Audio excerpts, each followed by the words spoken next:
Hi, I'm Old Norse specialist Jackson Crawford. In the last half of 2019, I was working on my Wanderer's Hávamál, a dual language text of Hávamál that offers the Old Norse text, taken straight from the only Old Norse manuscript, the Codex Regius, alongside my English translation and accompanied by a commentary explaining some of the difficulties with the text, as well as why I made some of the decisions I did in rendering the Old Norse and English text as I did. Alongside that, I also produced a series of several videos in which, for free, I gave the Old Norse text alongside of my own personal interpretation of what it would look like in Viking Age runes, the younger Futhark, and rather than offer my polished translation such as I do in the Wanderer's Hávamál, I offered instead a word-by-word, more or less, and often very much word-by-word translation of the Old Norse text, with just the Old Norse text on the screen, more or less trying to explain to you, as you read it in Old Norse, whether with my help or just on your own, what the Old Norse words mean.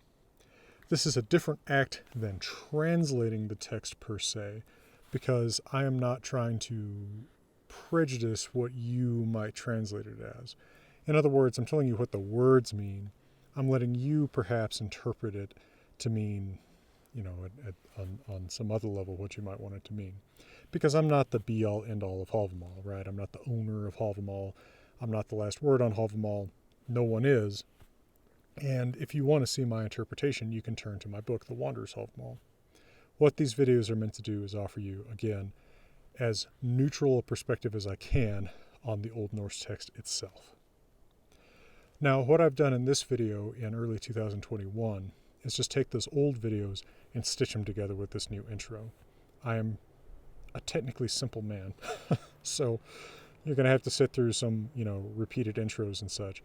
But I hope this will be useful for those of you who don't want to just, ferret through 6 or 7 different videos.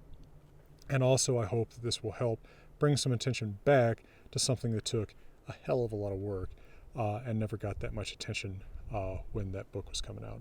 So for the reasonable price of 0, here you have a walkthrough of the entirety of Hávamál in its original form in Old Norse, along with my comments on how to read it, and you can decide for yourself what it means.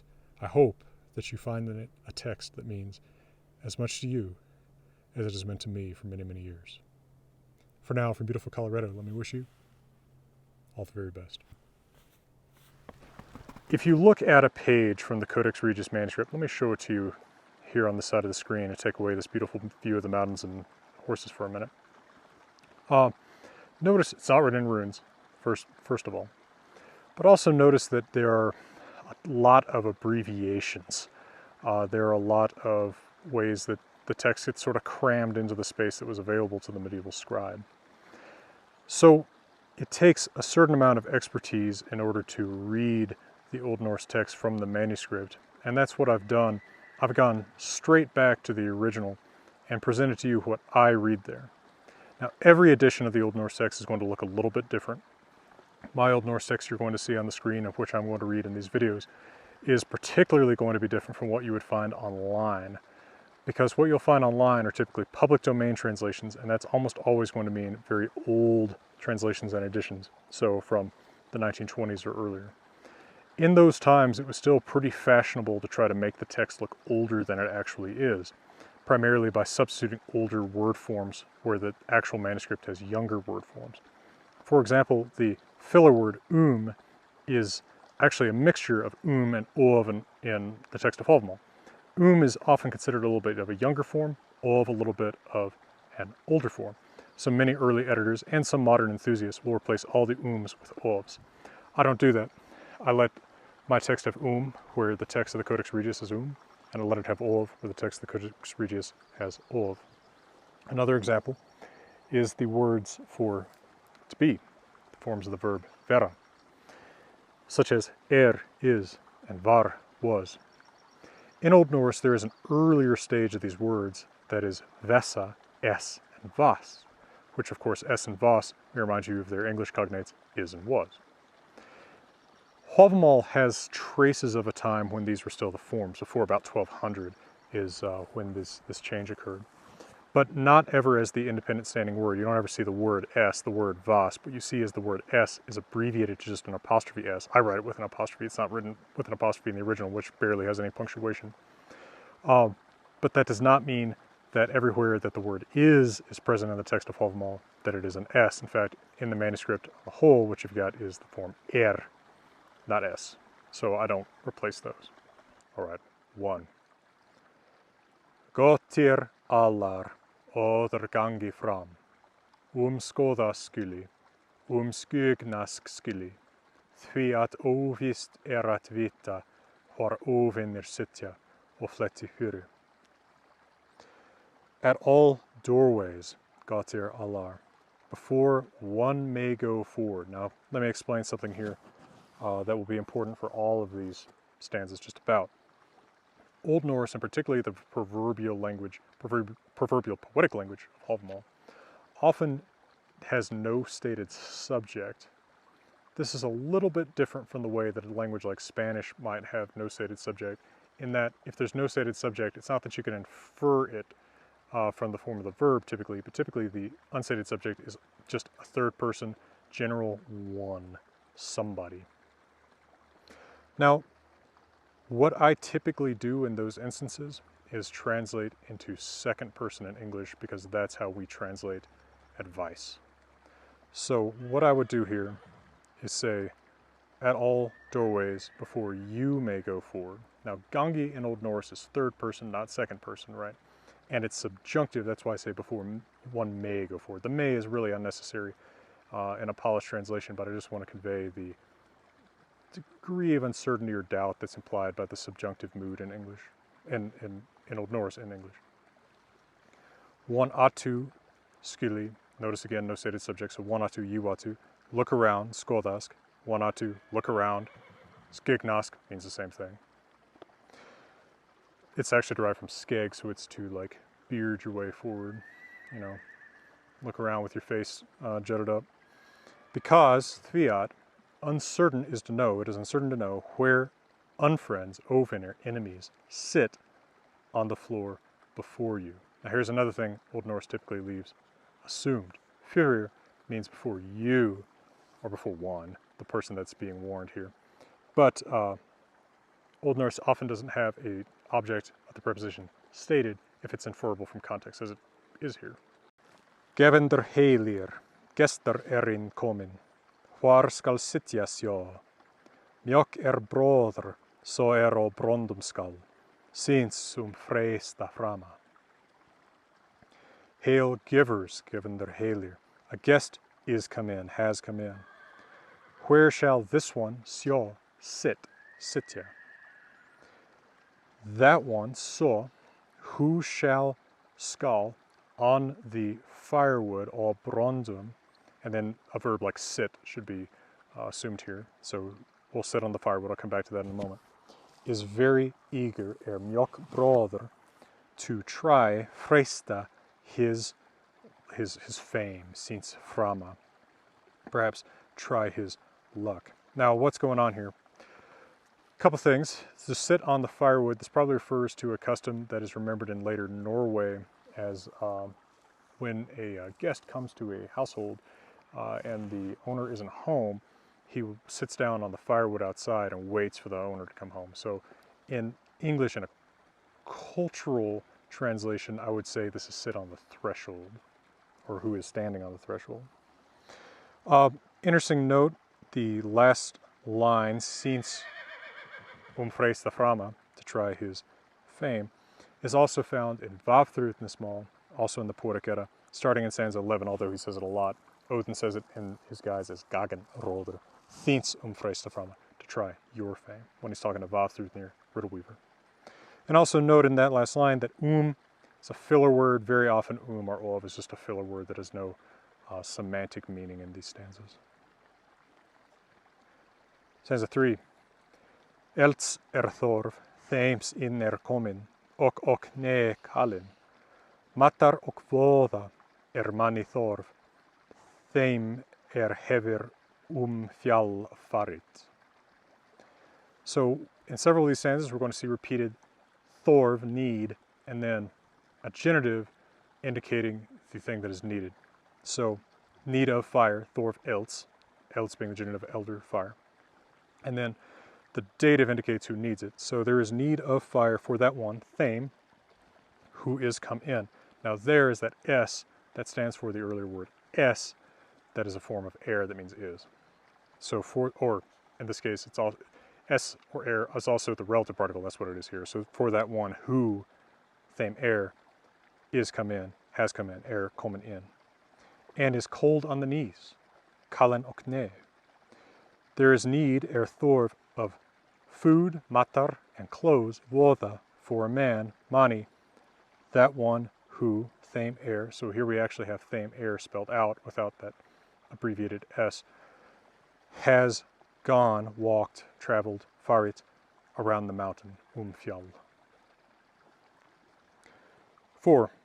Vats thorv, þeim til verðar kummer, þeru og þjóðlaðar. Góðs uðis ef ser geta meti, orðs og endurþogu. So there's need of water, same formulation again, for that one who comes to a meal, kummer til verðar, of drying, theru, and of a people welcome, þjóðlað, genitive þjóðlaðar.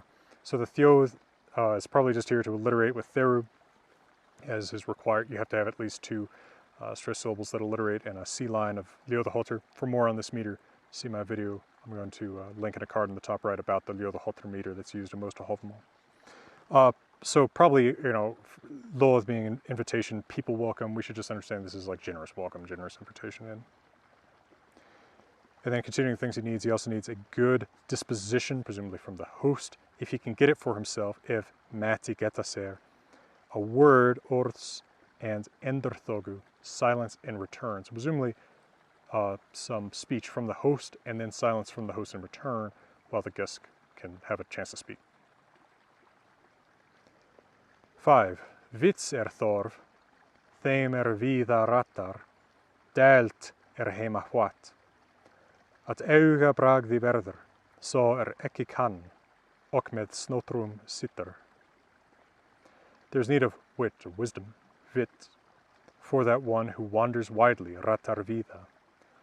Everything, which what can mean in Norse poetry, everything, what, is easy at dalt, heima, at home.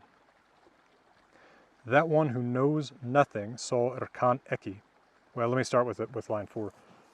He, becomes verður a laughingstock, at augabragði, who knows nothing, så ekki kan, and sits among the wise, og sitter með snotrum. 6. At hyggjandi sinni skulit maður hrussin vera, heldur gætin at geði. Þó horskur og þogul, kummer heimiskarða til, sjaldan verður viti vorum. Því at óbrygdra vinn fær maður aldrei, en mannvit mikið. A man ought not, skulit, be boastful, hrussin. Now that T, also sometimes it's an at, sometimes it's just an A that's added at the end, makes a word negative in Old Norse poetry. So this is, so skuli is ought, should, skulit, ought not, should not. So a man ought not to be showy of his learning, at hyggjandi sinni, or of his mental faculties. Rather, watchful at his mind, heldur gætin at geði. When, þó wise and silent, horskur og þogul, he comes to the home enclosures, heimisgarða. So like the enclosure, the yard that's around someone's home that he's visiting, right? You know, early on in Hávamál, we have this whole scenario of guests and hosts that falls away a little bit as we go through the first part of Hávamál called Gestaþota. Sjaldan verður viti vorum. So viti, it's harm, pain. Verður becomes, happens. Sjaldan, seldom. Vorum, dative plural, or it could be dative singular, masculine, of aware, vor, var. So harm seldom befalls the wary, the watchful.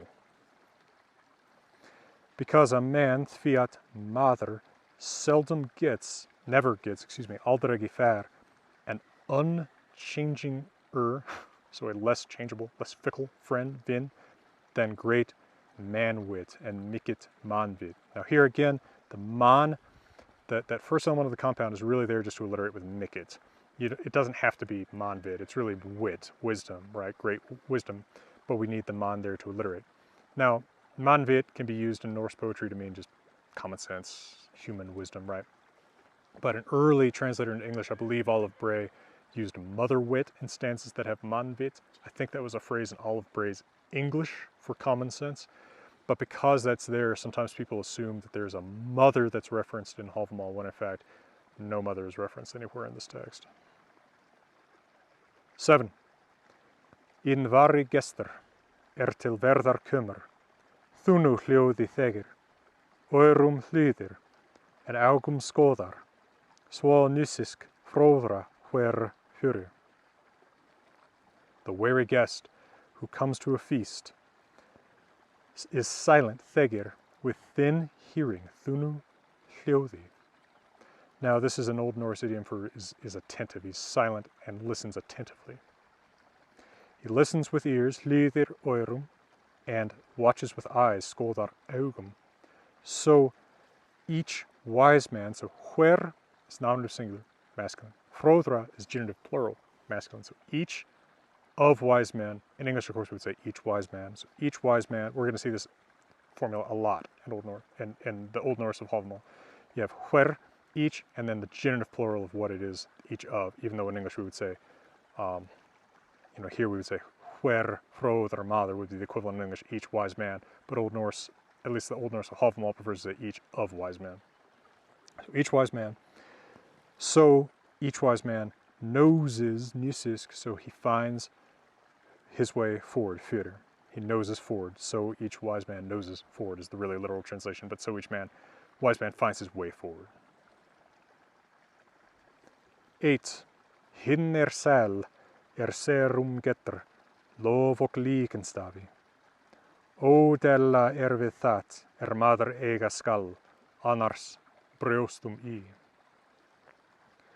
That one is happy, who gets for himself, getur ser, praise, and here we have líken, which is relief, soothing, perhaps friendship, which is the chief source of relief and soothing in Hávamál. The stavr is really just there to fill in syllables for the meter. We'll see that several other times in Hávamál where stavr is used as kind of a empty suffix to fill in the meter. Uneasier, odala, so this is the same root word as dalt in stanza 5, everything is easy at home. So uneasier, less easy, less secure. It is with that, við það, which a man shall own, maður skal eiga, in another's breasts, í annars brjóstum, so in another's heart. 9. Så sæl, sjálfur á, lof og vitt meðan lifir. Því að illróð hefur maður oft þegið, annars brjóstum or. It's very similar in sentiment. That one is happy, who himself has, ó sjálfur, praise and wisdom while he lives, meðan lifir. Because a man, því að maður, has often received, hefur oft þegið, bad advice, illróð, from another's breast, or annars brjóstum, from another's heart. 10. Byrði betri, berat maður brátu at, en se manvit mikit. Auði betra, þykir það í ókunnum stað. Slíkt volats vera. A man bears not, ber at, there's that at negative suffix, on the road at brátu, a better burden, betri byrði, than it may be great manwit, great wisdom. Better than wealth, betra auði. Auði is the dative singular of auðr. Wealth is in the dative because it's what's being compared to, so better than wealth. It seems that þykir in an unfamiliar place, ókunnum stað. Such, slíkt, is the shelter or comfort, vera, of a poor man, volats. So there we just have the adjective, volas, of a poor, but understood to be of a poor man. Old Norse, and especially Old Norse Hávamál, will do this a lot, where the adjective stands in for a man who is that adjective. Note, of course, in that last line, vera, that is not the verb to be, that is the noun vera, shelter or comfort. The similar 11. Byrði betri, berat mother brautu at, en se man vit mikit. So the very same first half. Vegnest vera, vegra han veliat, en se ovdrykja ols. So after the same beginning, a man bears no better burden upon the road than great wisdom. He, han, carries not, vegr a, that a is the negative suffix, on the valley, at the valley. This is a pretty common sort of throwaway wording that just means anywhere, really. But of course it helps letter with all these V's, vegnes vera, vegra, veli. So he carries not on the valley anywhere, really. A worse vegnes, road provisions, so like snack, provisions, a pack, something to bring with you, than it may be, and say, an overdrink of drykja, of ale, ols. Now, that se is the subjunctive, third person singular of vera, so it's like maybe or something like that. You'll see it in some of these stanzas in Hávamál after en, than, but it really isn't necessary for a translator to throw that in. It's quite alien to English syntax to have, than it may be. We just say than, and whatever it is. Really here, it's just to fill in that meter again. 12.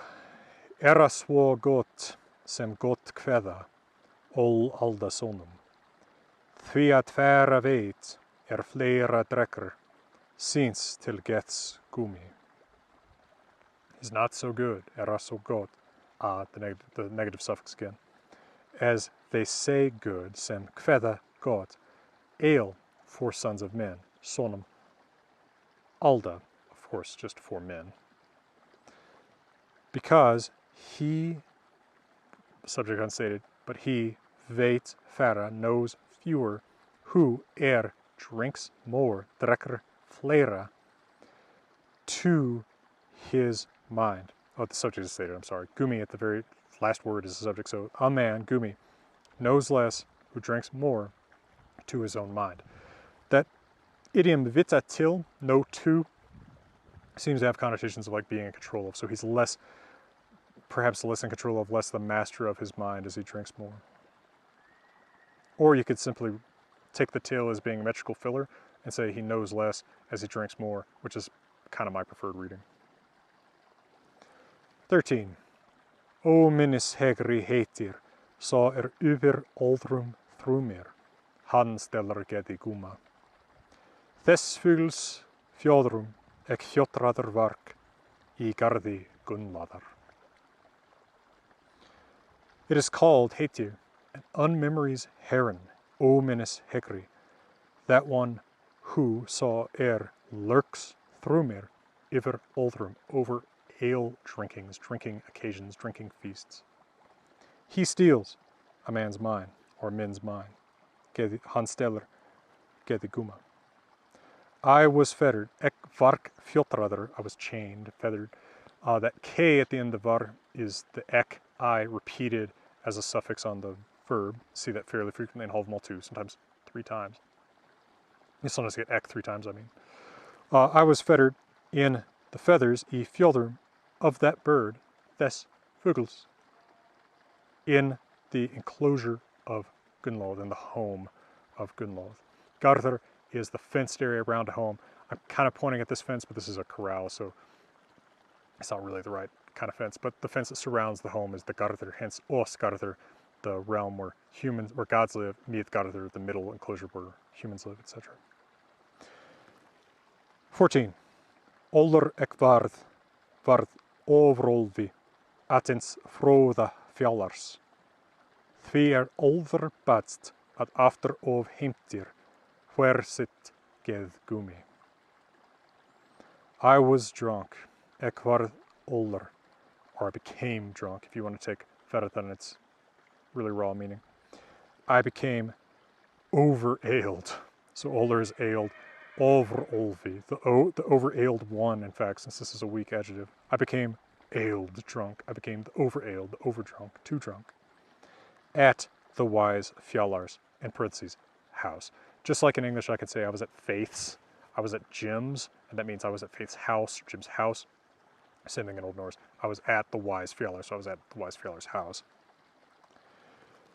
Because an ale drinking occasion, an older, is best batst, that each man at hver gumi goes home again, heimtir after, takes home again, heimtir after, sitged, his mind. So the ale feast is best, which each man takes his mind back from, right? So that you go home from with your wits about you. 15. Þagalt og hugalt skuli þjóðans barn og vígdjarft vera. Glaður og reifur skuli gumna hver undsinn bíður banna.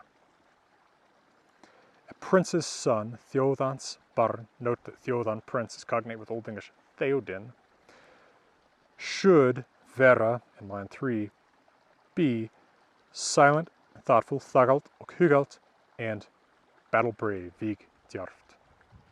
Now, this doesn't just mean that it's truly only the noble born that ought to be silent and thoughtful and brave, but þjóðans is chosen there for alliteration with þagalt. So you can read this as one ought to, you ought to, but of course we need this extra word for the alliteration. Every man, hver gumna, so there we have that hver again, each with the genitive plural, so each of men, each man in English, should be again, we can take that down from line 3. Glad and cheerful, glaður og reifur, until uns, he awaits, bíður, his death, or his cause of death, his killer, sin bana. 16 reminds us that we each have one of those, even if we try to avoid the obvious ones. This is a much requested stanza, and thus I will end this reading installment with it. O snjallar maður, hugsk munu oi lifa, ef hann við víg varask, en elli gefur honum engi frið, þótt honum geirar gefi. An unwise man, o snjallar maður. First of many times we're going to hear that. Well, is it the first? It's one of the first of many times we're going to hear that. I guess it's the first time. He's going to find 100 different ways to say an unwise man for the rest of this poem. An unwise man thinks himself, hugur sick, sick of course being contained in the suffix on the verb, so the medial passive suffix, thinks himself that he will live always. He thinks himself to live always.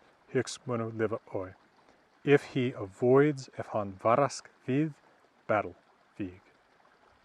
But old age and elli gives him, gefur honum, no peace, engi frið. Though thought spears give him, geirar gefi honum. So those spears may give him peace, i.e. he manages to avoid battle, he manages to be in peace his whole life. Old age will not give him peace. Stanza 17. Kópir afglapi til kunnis kömur, fylsk hann eða þrúmir. Allt senn ef hann silg getr, uppi þó geð guma. A fool stares. Afglapi is fool. This is related to glepia, to confuse, almost a bewildered one. Stares, kopir. This is one of those words that is found in modern Norwegian dialects, kupa, but not for the most part in modern Icelandic. So this is one of those stanzas that shows us that the text of Hávamál likely has a Norwegian origin. So fool stares, who comes to a feast, kömur til kunnis. He talks to himself, þylsk. Þylur is from thilia, which means to speak. It is actually typically a very oratical, very formal way of speaking, but to speak to oneself seems like it's probably not very theatrical, or he is a fool after all. So he speaks to himself, or he lurks, thrúmir, from thruma, lurk, brood, to be silent, to sit around being silent. Just as soon, altersen, that's an idiom, so just as soon, if he gets a swallow, if han getur silg, then þó is the man's mind up, guma geð uppi, presumably meaning visible So basically he'll say whatever he knows as soon as he gets a drink. Compare the way that the fame of Sigurður or some of the other Volsung heroes is said to be uppi meðan veröldin stendur, while the world stands. So it is up, it is visible, it is noticeable. 18.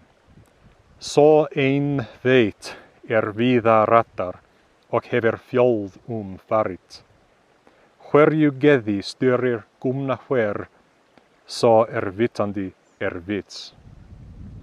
That one alone, sá ein, knows, veit, who wanders widely, rattar víða, and has gone a lot around, og hefur farit fjöld Fjöld typically means a lot, a great quantity, a great amount. It can be used adverbially as it is here. And specifically what he knows is hverju geði, what kind of mind each man, hver gumna stýrir, that one who is knowing, so vitandi, of wisdom or of wit, vits. So that one alone knows who has wandered widely and has gone widely around. Lines 2 and 3 a little bit redundant. What kind of mind every kind of wise man has. I guess you went behind the tree. 19. Haldit maður og kerri, drekki þó at hófi mjóð, meli þarft eða þegi. Ókynnis þess vorþek engi maður, at þú gangir snemma at sofa.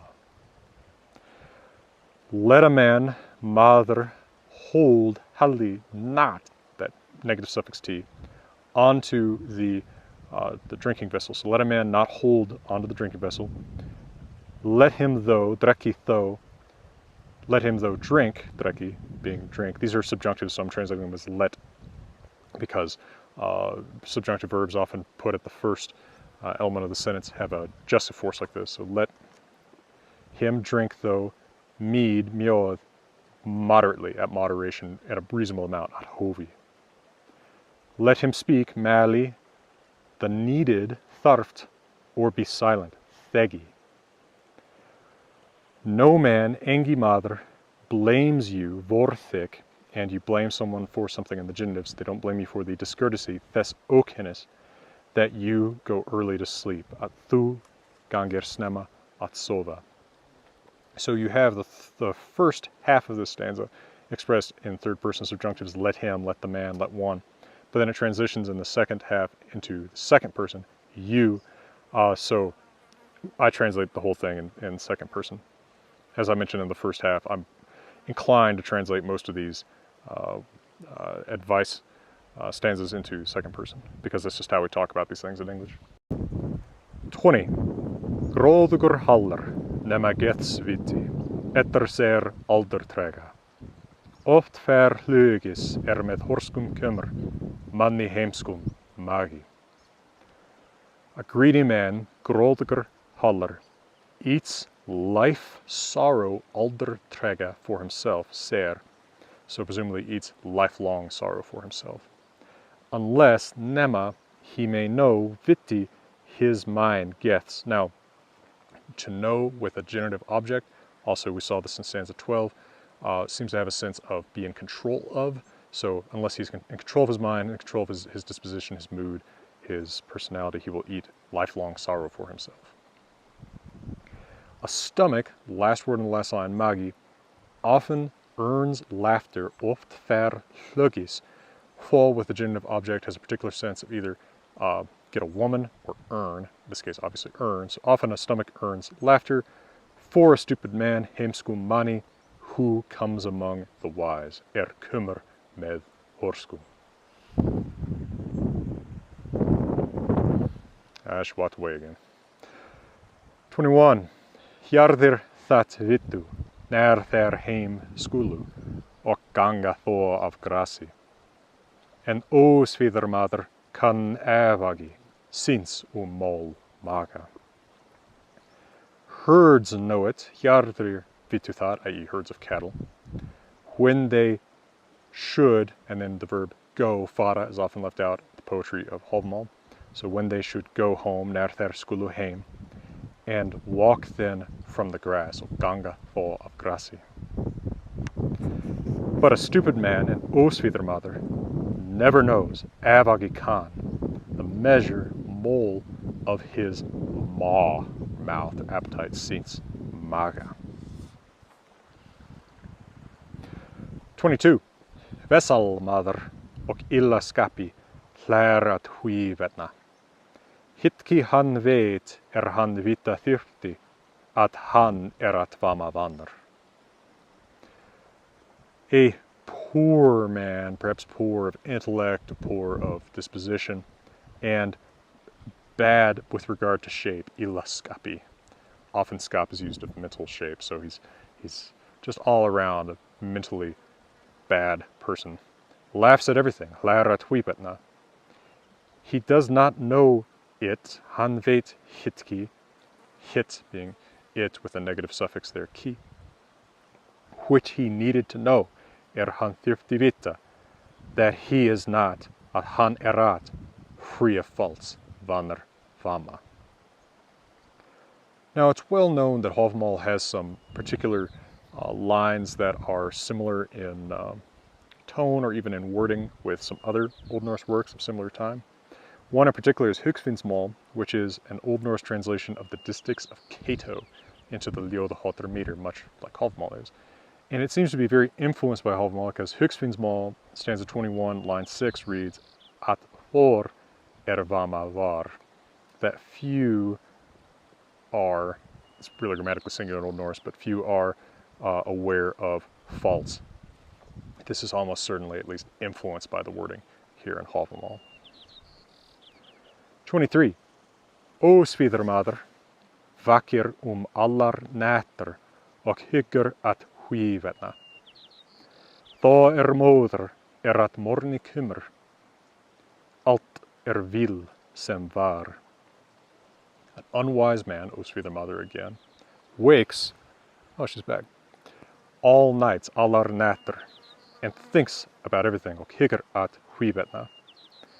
Then he is tired, móður, when it comes to morning, kemur morgni. Everything is a problem, allt vil, which was sem var. So he thinks about all the stuff all night, but nothing gets any better. His problems are still his problems in the morning. 24. Ósnotarmaður, hyggur sér alla vera, við hlæjander vinni. Hitki hann finnar, þó þegar hann lessi, ef hann með snotrum sitter. Unwise man thinks all with laughers, alla við hlæjander, to be vera friends, vinni to him, ser. So unwise man thinks everybody laughs with him as his friend. He does not find it, hann finnur hitki, again, hit it with a negative suffix, though they slander him, þó þeir lessi for hann, that's an idiom, at lessa for, to read danger about someone is to slander them, if he sits among the wise. So he thinks everybody laughs with him as his friend, and he doesn't understand that they're mocking him when he sits among the people wiser than he is. The poor fellow. 25. Ósnotarmaður, hyggur sér alla vera, við hlæjander vinni. Same beginning. The unwise man thinks everybody who laughs with him is his friend. Þó það finnur at þingi kemur, að hann formælender få.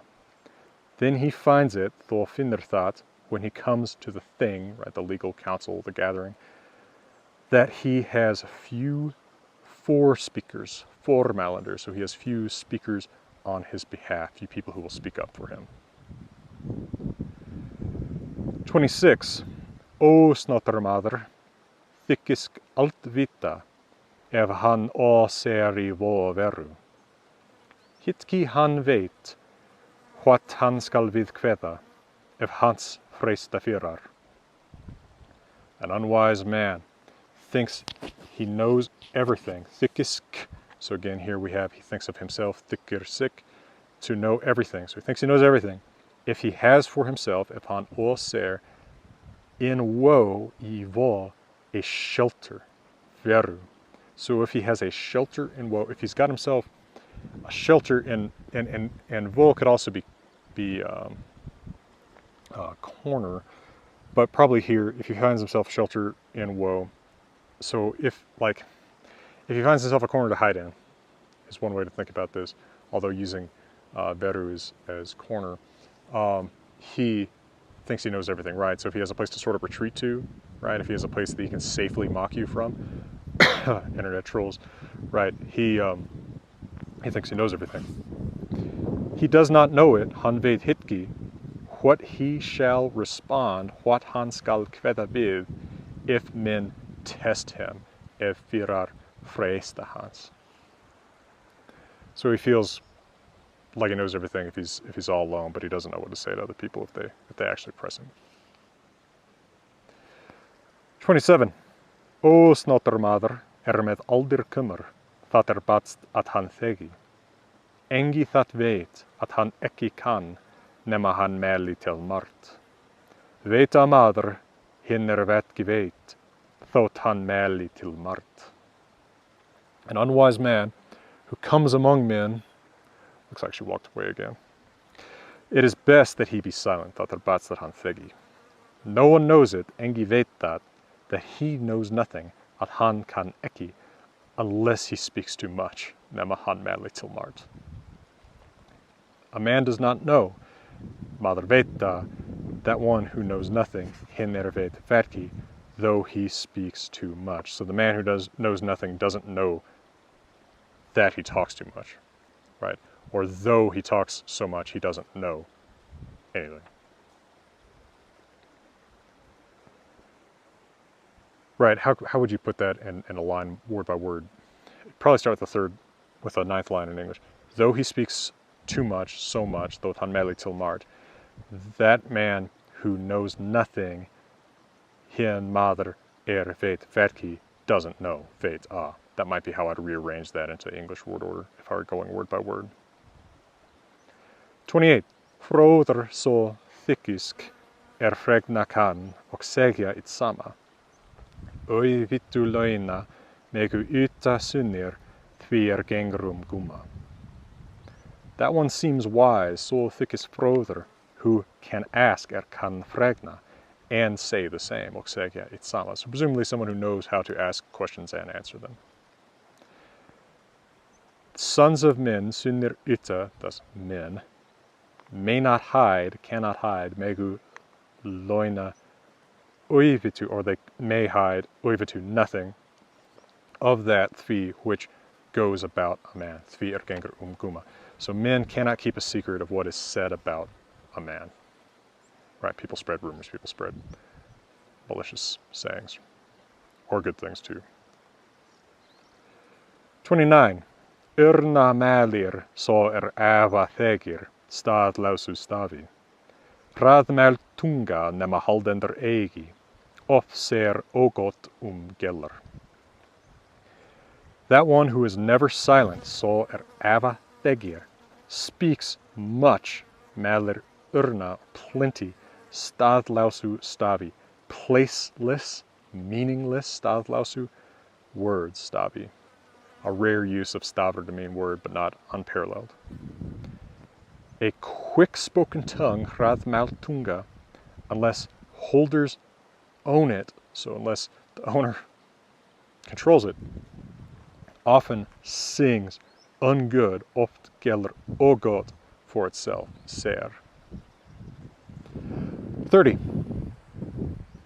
At augabragði skalla maður annan hafa, þótt til kynnis komi.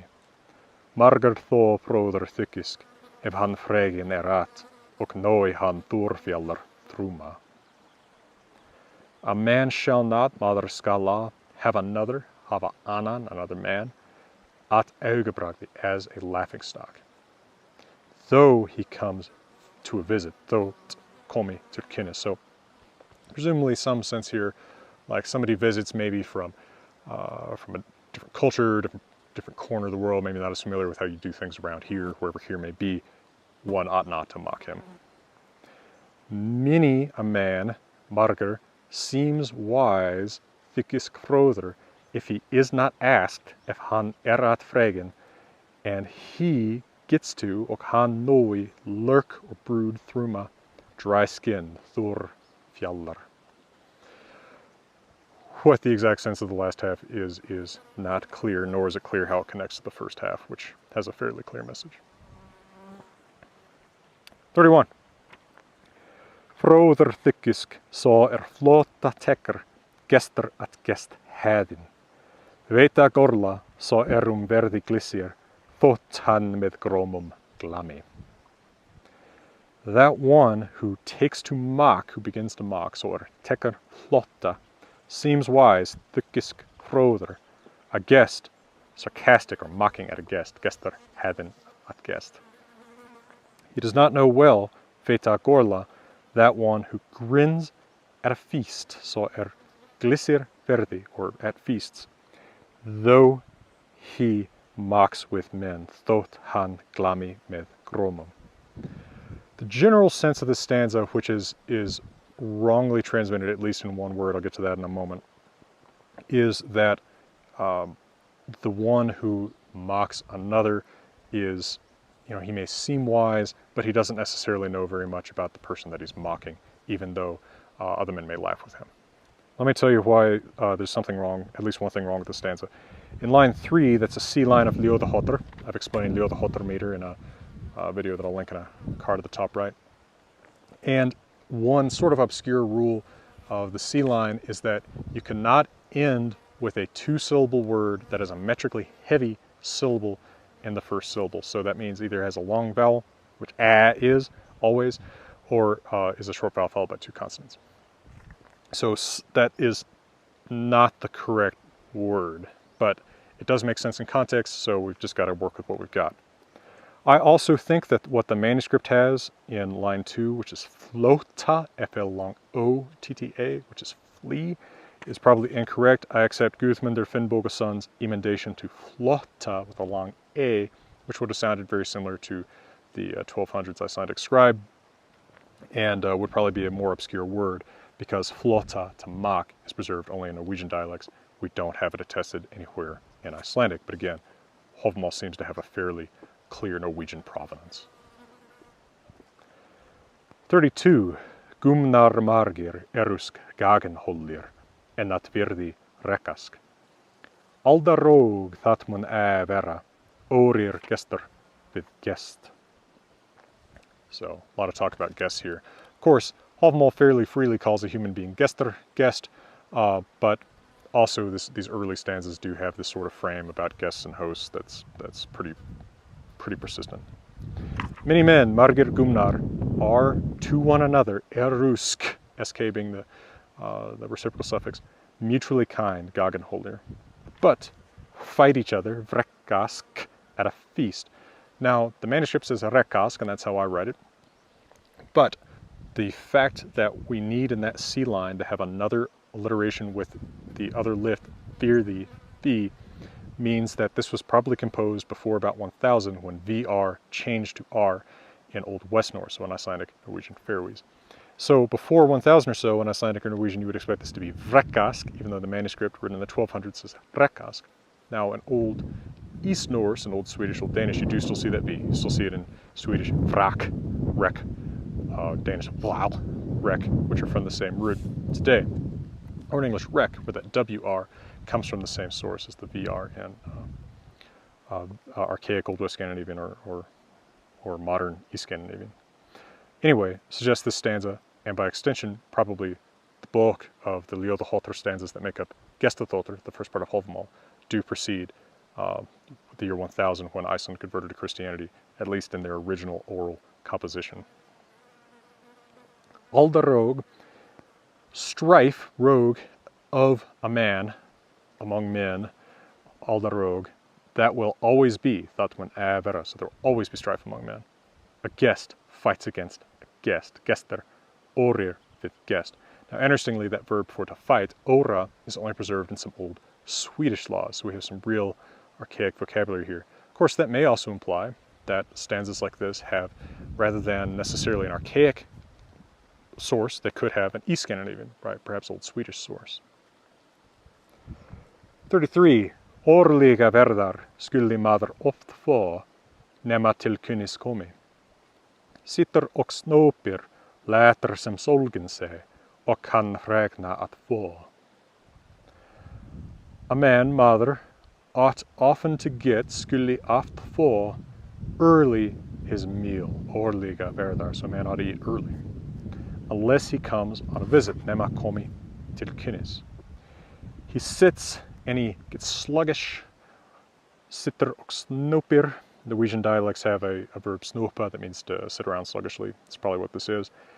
He acts like he's starved, later sem se solgen, that se is subjunctive implying that he's not really starved. And he can ask or talk about nothing or few. Kan fregna at få. Fregna typically means ask. It can also mean to educate another, right, to talk about. 34. Avvarv mikit till ils vinnar, thought och brautu bui. En till goths vinnar ligga gagenväger, thought han se fyr farin.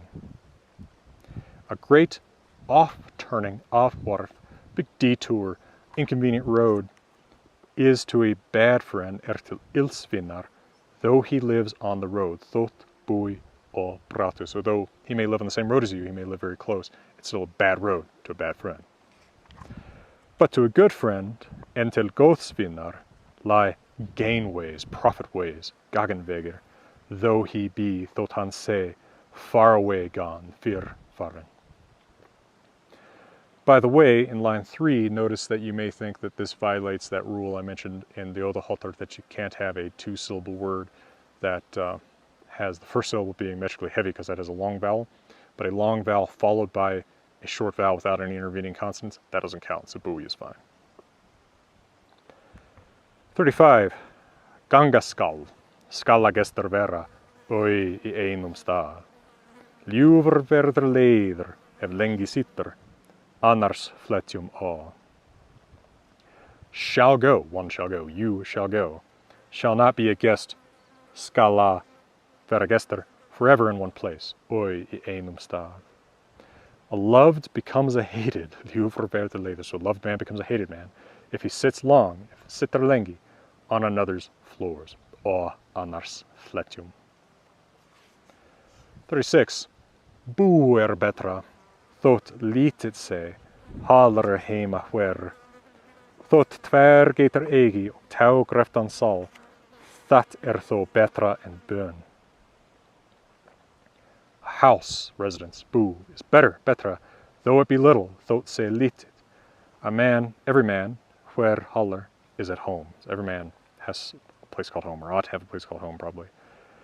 Though he owns, thought eigi, though he may own, this is subjunctive, so kind of a sense of doubt or just example here. Though he may own 2 goats and a rope-roofed hall, so a house with just rope for a roof and nothing better than that. That is still better than a prayer, þó betra en bön. And that is not just prayer to a god, but prayer to somebody else, like I pray, beg. It's better than begging. Beg and pray are the same in Old Norse. 37. Bú betra, þótt lítið sé, hallar heima hver. Same first half. Better to have a house, though it be little, every man ought to be home. Blóðugt hjarta, þeim biðja skall, seri mól hvert matar. Residence is better, though it be little, every man is at home, ought to be home. Heart is bloody, hjarta blóðugt, for the one who shall beg, þeim skal biðja, for himself, ser, in every meal, hvert mál is food. You beg for something in the genitive, so you beg for matar, genitive of matar, food. So a man's heart is bloody, that means wounded, right, in pain, if he has to beg for his food in each meal. Now 38. Vopnum sinum skalla maður velli og fetti ganga framar, því at óvíst að vita nær verður og vegum úti, gers þorf guma. A man, mother, shall not go skala ganga on the plain all veli. Again, I think I mentioned this in the last video. This is used to alliterate with V's. It really can be understood as anywhere.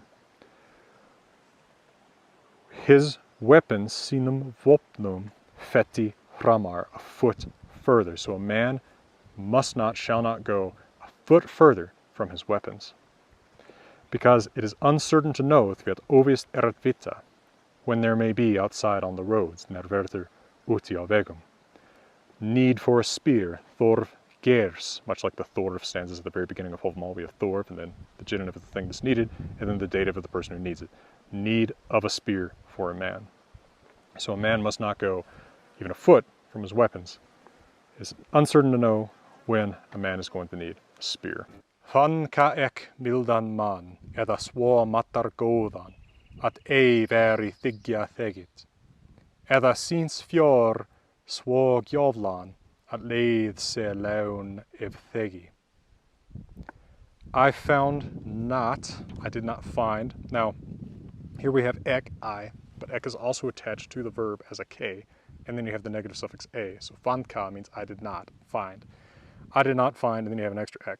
I did not find a mild man, generous man, or so good with regards to food, at the swol matar góðan, that to receive at thikya would not be received. Vari a thegit. So a man so generous that he wouldn't like something in return. Or so generous, well, gjavlan, of his money, since fjör, that payment, laun, would be se, hated, leið, if he would receive, if thegi. Now a couple things about this stanza. One is that in line 5, what the manuscript actually says is just swol gi. Now I and J are written the same in medieval manuscripts, so that looks like what happened is the scribe started writing a word beginning with G, I, G, J, and then got distracted from the work and came back and started rewriting the text of the stanza and forgot to finish off that word. Most editors put gjovlan in there because it fits the sense well, gjovlan meaning generous. The very last word in the last line, thegi, has caused problems for some people because this is not the standard form of he would receive present subjunctive to thigya. You would expect thigi, but there are examples of thegi in Old Norwegian. Again, Old Norwegian, establishing a Norwegian provenance for Hávamál. So that's just a dialect form. 40. Fjör síns fengit hefur, skulit maður þorfþóla. Oft sparir leiðum dat hefur ljúfum hugað, margt gengur ver en varir. A man, mother, should not endure skulit thola, need of his money, thor fjörsins, which he has gotten, hefur fengit. Often one or you spares, saves, sparir, for the hated, that which has been intended for the beloved, that hefur hugað ljúfum. Much goes worse than one expects. Margt gengur ver en varir. 41. Vopnum og vóðum skulu vinnir gleðjast, það ósjálfum sýnst. Gefendr og endurgefendr lengst vinnir, if that býður at verða vel. Friends ought to gladden one another, or they do gladden one another, gleðjast. They should, all right. Vinnir skulu gleðjast, friends should gladden one another, with weapons and clothes, vopnum og vóðum. That is most visible, that synst, on selves, or sjálfum. Reciprocal givers and reciprocal givers, Gefendr og endurgefendr, are longest friends to each other, sk being again the reciprocal suffix, if that endures to go well, if that býður at verða vel. So if all else goes well, it's the people who show reciprocal mutual giving that are lifelong or long friends. 42. Vinn sínum skal maður vinnur vera, og gjalda gjöf við gjöf. Hlotur við hlotri skuli holdar taka, and lausung við lugi. A man shall be friend, skal vera vinner, to his friend, vinn sínum, and yield, pay, gjalda, gift for gift, gjöf við gjöf. Laughter for laughter, hlotur with hlotri, shall men take, skuli holder taka, and treachery lausung for a lie, vid lugi. So repay gifts with gifts, laughter with laughter, but repay treachery with treachery. Vin sinnum skal maður vinnar vera, þeim og þess vin, and o vinnar sin skuli engi maður vinnar vera. So again, a man shall be a friend, to that one, and to that one's friend, þeim og þess vin. But no man, an engi maður, should be skuli vera, friend, vinnar, of the enemy, o vinnar sins, of a friend, vinnar. So be a friend to your friend and to his friend, but never be a friend to the enemy of your friend. 44. Veist þú, ef þú vin átt, þann þú vel trúir, og vil þú af honum gott getta. Geði skal þú við þann blanda, og gjöfum skipta, fara að finna åt. You know, if you have a friend, if þú átt vin, that one which you trust well, þann þú trúir vel, and you want to get good from him, og þú vil geta gott af honum. You shall, skal þú skalt, blend with that one, your mind, blanda við þann geði, or your minds, and exchange gifts, skipta gjöfum, go to find often, go to visit him often, fara að finna oft. 45. If þú átt annan, þans þú illa trúir, vildu af honum þó gott geta. Fagrt skal þú við þann mæla, en flott hyggja, og gjalda lausung við lygi. If you have another, if þú átt annan, that one which you trust badly, þans þú trúir illa.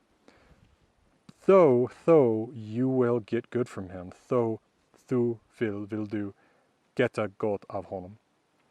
You shall speak, skal tú mæla, fairly with him, with that one, fagrt við þann, but think loose-stitchedly, falsely, and hyggja flott, and pay treachery for a lie. Gjalda lausing with lygi, very similar to the end of 42. 46. Það enn og þann þú illa trúir, og þér grunar að hans geði. Hlæja skal þú við þeim og hug mæla, glík skulu gjöld gjöfum. That is still about that one, það enn og þann, which you trust badly, þú trúir illa. And there is suspicion at you, there are grunner there, about his mind, at hans geði. You shall laugh with that one, skal þú hlæja við þeim, and speak about your mind, og mæla hug. But like shall the yield be to the gift, so the repayment to the gift, so repay him what he gives you, i.e. treachery, if that's what it is. 47. Ungur var ek forðum, for ek ein saman, þó varð ek villar vega. Auðigur þóttumsk ek annan fann, maður manns gaman. I was young once, ek var ungur forðum. I went alone, ek for ein saman, one together alone. Then I became lost on my way, þó ek varð villar vega. I thought me, thottumsk being the reciprocal, or in this case, medial passive suffix, so I thought about myself rich, auðigur, I thought myself rich, when I found another, ek fann annan. Man is man's joy, person is a person's joy. Maður manns gaman. 48. Mildir fröknir men bats liva, sjaldan súrt alla, en ósnjallar maður ugir hotvetna, söter glagr við gjöfum. Mild, generous, fröknir, brave men live best, live abast. Seldom nurse a grud, sjaldan alla súrt. But an unwise man, an ósnjallar maður, fears everything, ugir hotvetna, mourns or wails, suttir, always, miserly, glogr, in response to við gifts, gjöfum. So he hates to receive a gift because he's going to have to repay it. He dreads his own responsibilities. 49. Fadir mínar gaf ek velli at tveim tremonum. Rekkar það þóttusk þeir rift hofðu, neis nukviður hallar. I gave my clothes gaf mínar fadir on a valley, at valley. We've seen this before. It's just kind of a anywhere. Veli there to alliterate. To two tree men, tveim træmonum. Probably something like scarecrows, potentially something like a religious idol made of wood, though. They thought themselves thotusk, right? So thotu, they thought, sk, of themselves, right? This is that reciprocal immediate passive suffix. They thought themselves men. The thought is kind of a throwaway word here, which they, when they had their hovdu clothes rift. Ashamed, nace, is a naked man, nukvider hallar. 50. Hrörnar þól, suar stendur þorpi á, hlýrat henni borgar ne barr. Svo maður, svo mangi an, what skal hann lengi liva? A fir tree, þól, decays, hrörnar, that one which stands on a farm, su stendur á þorpi. Bark, borker, nor needles, borker ne bar, protects her hlýrar henni, or hlýr. Hlýrs protects, ad is not, so neither protects her bark nor needles. So is a man, svo maður, that one who nobody loves, so mangi an. Why shall he live long? What skal han liva lengi? 51. Eldi heitari brenner med illum vinnum, friður 5 daga. En þó sloknar setti kummer, och versnar allar vinskapur. Hotter than fire, heitari eldi burns among bad friends, brenner med illum vinnum. Love, friður, for 5 days. Now, friður means peace in classical Old Norse, and its descendants in the modern Scandinavian languages, fre in Norwegian, mean peace. But its original meaning is friður. It's related to the archaic verb friol, to love, that we'll see later in Hávamál. But then it goes out, þó sloknar, when the 6th comes, setti kummer, and all friendship, och allar vinskapur, versnar, worsens. All right, 52.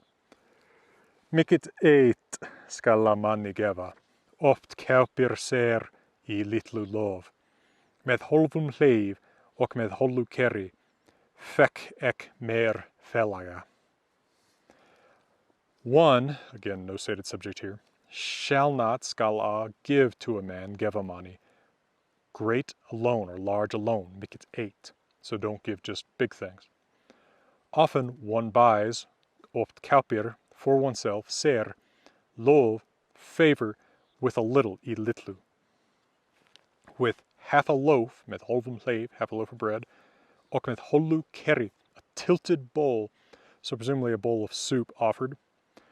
I got me a comrade, ek, fekk meir félaga. Now that word, félagi, comrade or friend, is frequently seen in runestones of the Viking Age used for men who served on the same ship. So it has a special Viking Age connotation. 53 is one of the most difficult stanzas in Hávamál. See my commentary in the Wanderer's Hávamál for some more thoughts on what this could mean. I'm not going to dwell on it too much in this series, which is really just to help you parse out the Old Norse. Lítil la sanda, lítil la sæva, lítil geð guma.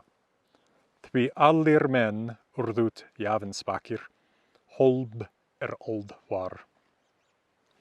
Little sands, little seas. All right, straightforward vocabulary, but why are they genitive plurals? Who knows? It's part of what makes this such a difficult stanza. Little are the minds of man. Lítil geð guma.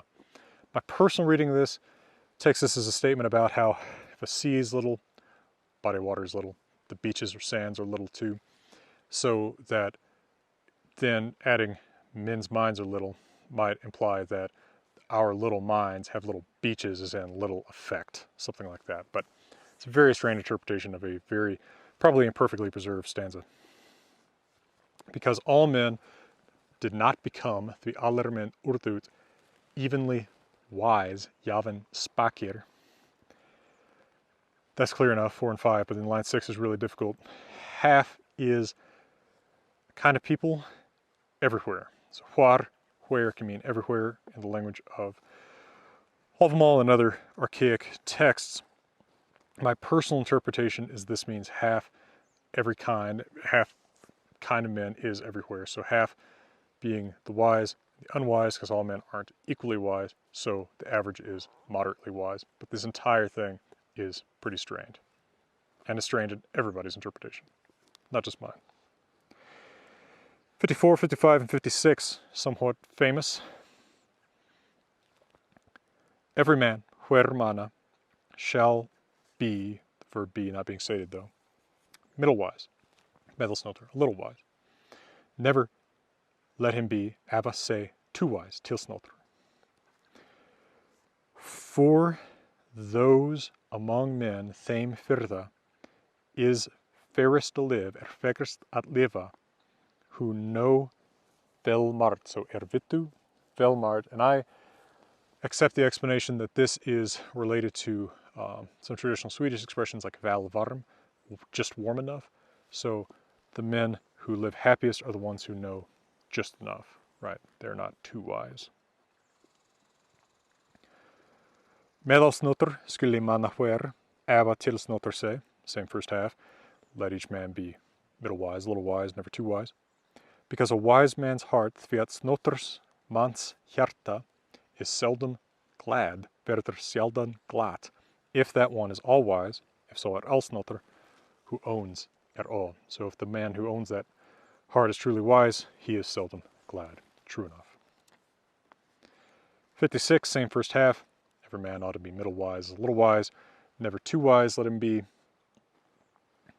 But then we have second half, urlog sin, viti engi hyri, thame sorgalasaster sevi. Let no man know, viti engi, engi standing for no man. The manuscript actually has mother here, although it looks like the scribe probably intended to cancel it out by blending the rune that represents the word mother into the words around it. But no man, at any rate, can be expressed by engi. So let no man know before, viti engi fyr, his fate, seen urlog, for that one, thame, is sorrowlessest sleep, or sorrowlessest mind, excuse me. Thame sorgalasaster sevi. 57. Brander av brandi, brenn uns brunnen funi kvoikisk av funa. Mader av mani, verder at moli kuder, entil dulsker of dul. A torch from a torch burns until it is burnt. Brander av brandi, brenn uns brunnen. A fire is lit from a fire. Funi kvoikisk av funa. A man from a man, mader av mani, becomes knowledgeable, verder kuder, at conversation and speaking with that other man, at moli, but too stupid until dulsker, from dul, reticence, keeping to oneself. So you will be lit, as it were. You will gain learning by talking to other people, but not keeping to yourself, clearly. 58. Or skal risa, så annars vill, fe eta fjord hava. Sjaldan liggande ulver lärum getter, ne sovande mader sigur. That one saw who wants will have the money or life, hava fe eta fjord, of another, annars, shall rise early, ska risa or. Seldom a lying down, sleeping, liggande wolf, ulver, gets a thigh, lär as in meat, right, something to eat. Ne sovande mader sigur, nor sleeping man, victory. So get up early if you want to kill someone or rob him.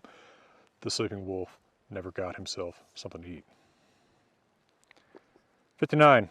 Or skal risa så yrkender få, och ganga sins verka och vit. Mart dweller ta morgen sever, holver ouder und hotum. That one saw who has few workers, få yrkender, shall rise early, ska risa or, and go to visit, och ganga vit, sins verka, his work, so go about his work. Much delays mart dweller, that one who sleeps during the morning, than sever morgen, half is wealth holver ouder, under the keen, the eager, und whatum. So the one who is eager, the one who's keen, who gets up early, the wealth is half won for him, just by the fact that he woke up early. 60. Thura skíða og þakkina nefra, þess kann maður mjótt. Og þess víðar vinnask megi, mál og misery. A man knows the measure maður kann mjótt. Of this, of it, of dry wooden planks, thura skíða, and bark for roofing, nefra þakkina, and of the wood, ok þess víðar, which may be worked, megi vinnask. This is a rare use of the sk to be passive in Old Norse poetry, which is part of actually what threw me off the very first time I approached the stanza. The wood that may be worked for the times, mol, and the seasons, misery. So how much wood to chop and put aside for the given season to come. 61. Þveginn og metter ríði maður þingi at, þótt hann sett väder til vel. Skúa og bróka skamesk engi maður, ne hests en helder, þótt hann havit góðan. So let a man ride, maður ríði, at the thing, or to the thing perhaps, to the council, the law meeting, the festival. Þveginn, combed, metter, fed, though he may not be clothed to well, þótt hann sett väder til vel. Let no man be ashamed, engi maður skamesk, of shoes and pants, skua og bróka, nor his horse rather, ne hess and helder, though he has not a good one, þótt hann havit góðan. So let no man be ashamed of his shoes, his clothes. He should put them on, not be ashamed of his horse, even if they aren't the best. 62. Snappir og gnappir til sævar kummer, orn á aldin mar. Svo maður með morgum kummer og á formælender få. So an eagle, orn, snaps, snappir, and stretches out his neck, gnappir, when he comes to the sea, kommer til sævar, on the aged sea, ó aldin mar. So when the eagle comes to the sea, he snaps his beak, stretches out his neck. So is a man, so maður, who comes among many, kummer með morgum, and has few to speak on his behalf, og ó få formælender. And you know what? Once again, I am being driven nuts by the mosquitoes, which seemed much tamer during the larger part of the day when I was moving around all the time. And now that I'm standing still, they are attempting to make a feast of me through my 4 or 5 layers of off and cutter. So I'm going to stop with this famous stanza 63 in this video. Fregna og segja skal fróðra hver så vil heitin horskar. Ein vita ne annar skal þjóð veit ef þriru. Every wise man hver fróðra skal ask and say, fregna og segja, that one who wants to be called wise, so vil heitin horskar, with the verb vera or verða left out as it so often is. One shall know, ein skal vita, not a second, ne annar. The people knows, þjóð veit, everybody knows, if there are 3, if þrír, and ru is a contraction of are. 64. Ríki sitt skili rósnotra hver í hófi hafa. Þó hann það finnur með fröknum kymur at engi eina hvatastar. So everywhere of council wise men, rósnotra, should have, skuli hafa, his power, sitt ríki, í hófi, in moderation. So he should have his power in moderation, perhaps show his power in moderation. I don't know what the microphone might pick up, but if you hear a lot of birds, that's nuthatches, I think red-breasted nuthatches. Then he finds it, þó hann finnur það, when he comes, kymur, among the bold, með fröknum, that no one at engi is boldest, hvatastar, of ones, eina. Generally, the interpretation of this is something like, then he finds out, if he hasn't been showing his powers of moderation, that when he is among the bold, no one is actually boldest of all, so no one is best of all. Maybe you ought not to show off, because then people maybe will want to come after you because you're the fastest gun in the West or what have you. A little bit hard to say. There is a very similar line, by the way, in Hávamál. 65 is probably just half of a stanza. Orða þeirra maður öðrum segir, oft hann gjöld getur. Of the words, þeirra orða, which a man says to others, maður segir öðrum, he often gets repayment. Hann oft getur gjöld. So, you often get repayment, presumably in kind, for the words that you have spoken to other people. Easy enough. 66, a little bit more difficult. Mikilsti snemma kom ek I marga staði, en til síð I summa. Ól var drukkið, sumt var ólagat, sjaldan hittir leiðar I lið. Much too mikilsti, early, snemma, I came into many places, ek kom I marga staði, but too late until síð into some, I summa. The beer was drunk, ól var drukkið, some was unmade, sumt var ólagat.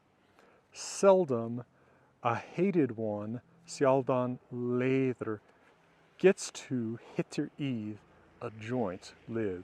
Now what's going on here? It looks like there's actually an Old Norse idiom where gets to the joint, as in when you're cutting apart a carcass with your knife and you get to a joint, that this idiomatically means find the right moment. So sometimes he's come to feasts where the ale's already all been drunk. Sometimes he's come when it's not made yet, right? Neither one is the right moment. A hated man seldom finds the right moment. So perhaps if you're someone who's somehow socially undesirable, hated leiðir, then you will find that people find ways to maybe not necessarily deny you hospitality, but to kind of excuse the fact that they're not offering you ale because either, oh, sorry, it hasn't been made, or sorry, it's all been drunk. Of course, something that Egil Skallagrimsson in his saga is familiar with as an excuse for not providing hospitality. 67 also has a similar tone.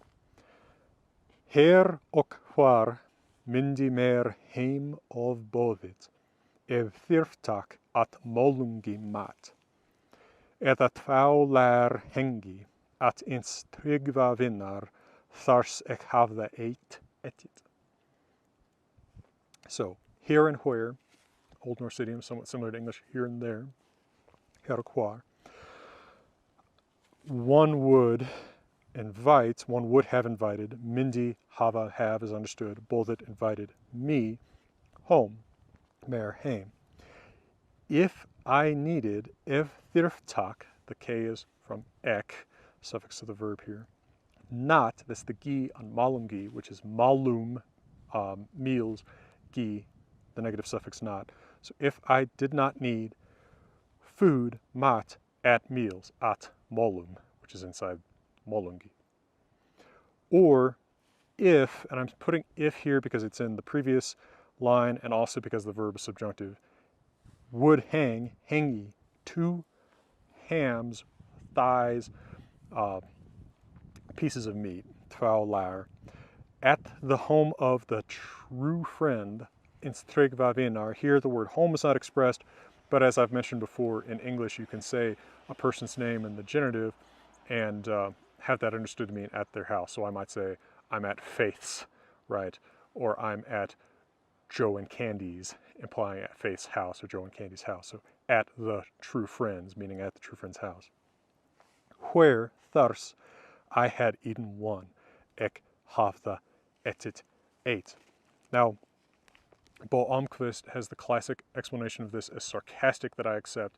What he's saying is, I would have been invited to this true friend, right, very sarcastic, true friend's house, if either I could make more food being hanging at his place than was there when I got there, so I'm delivering more than I'm eating, or if I didn't need food at all at meals.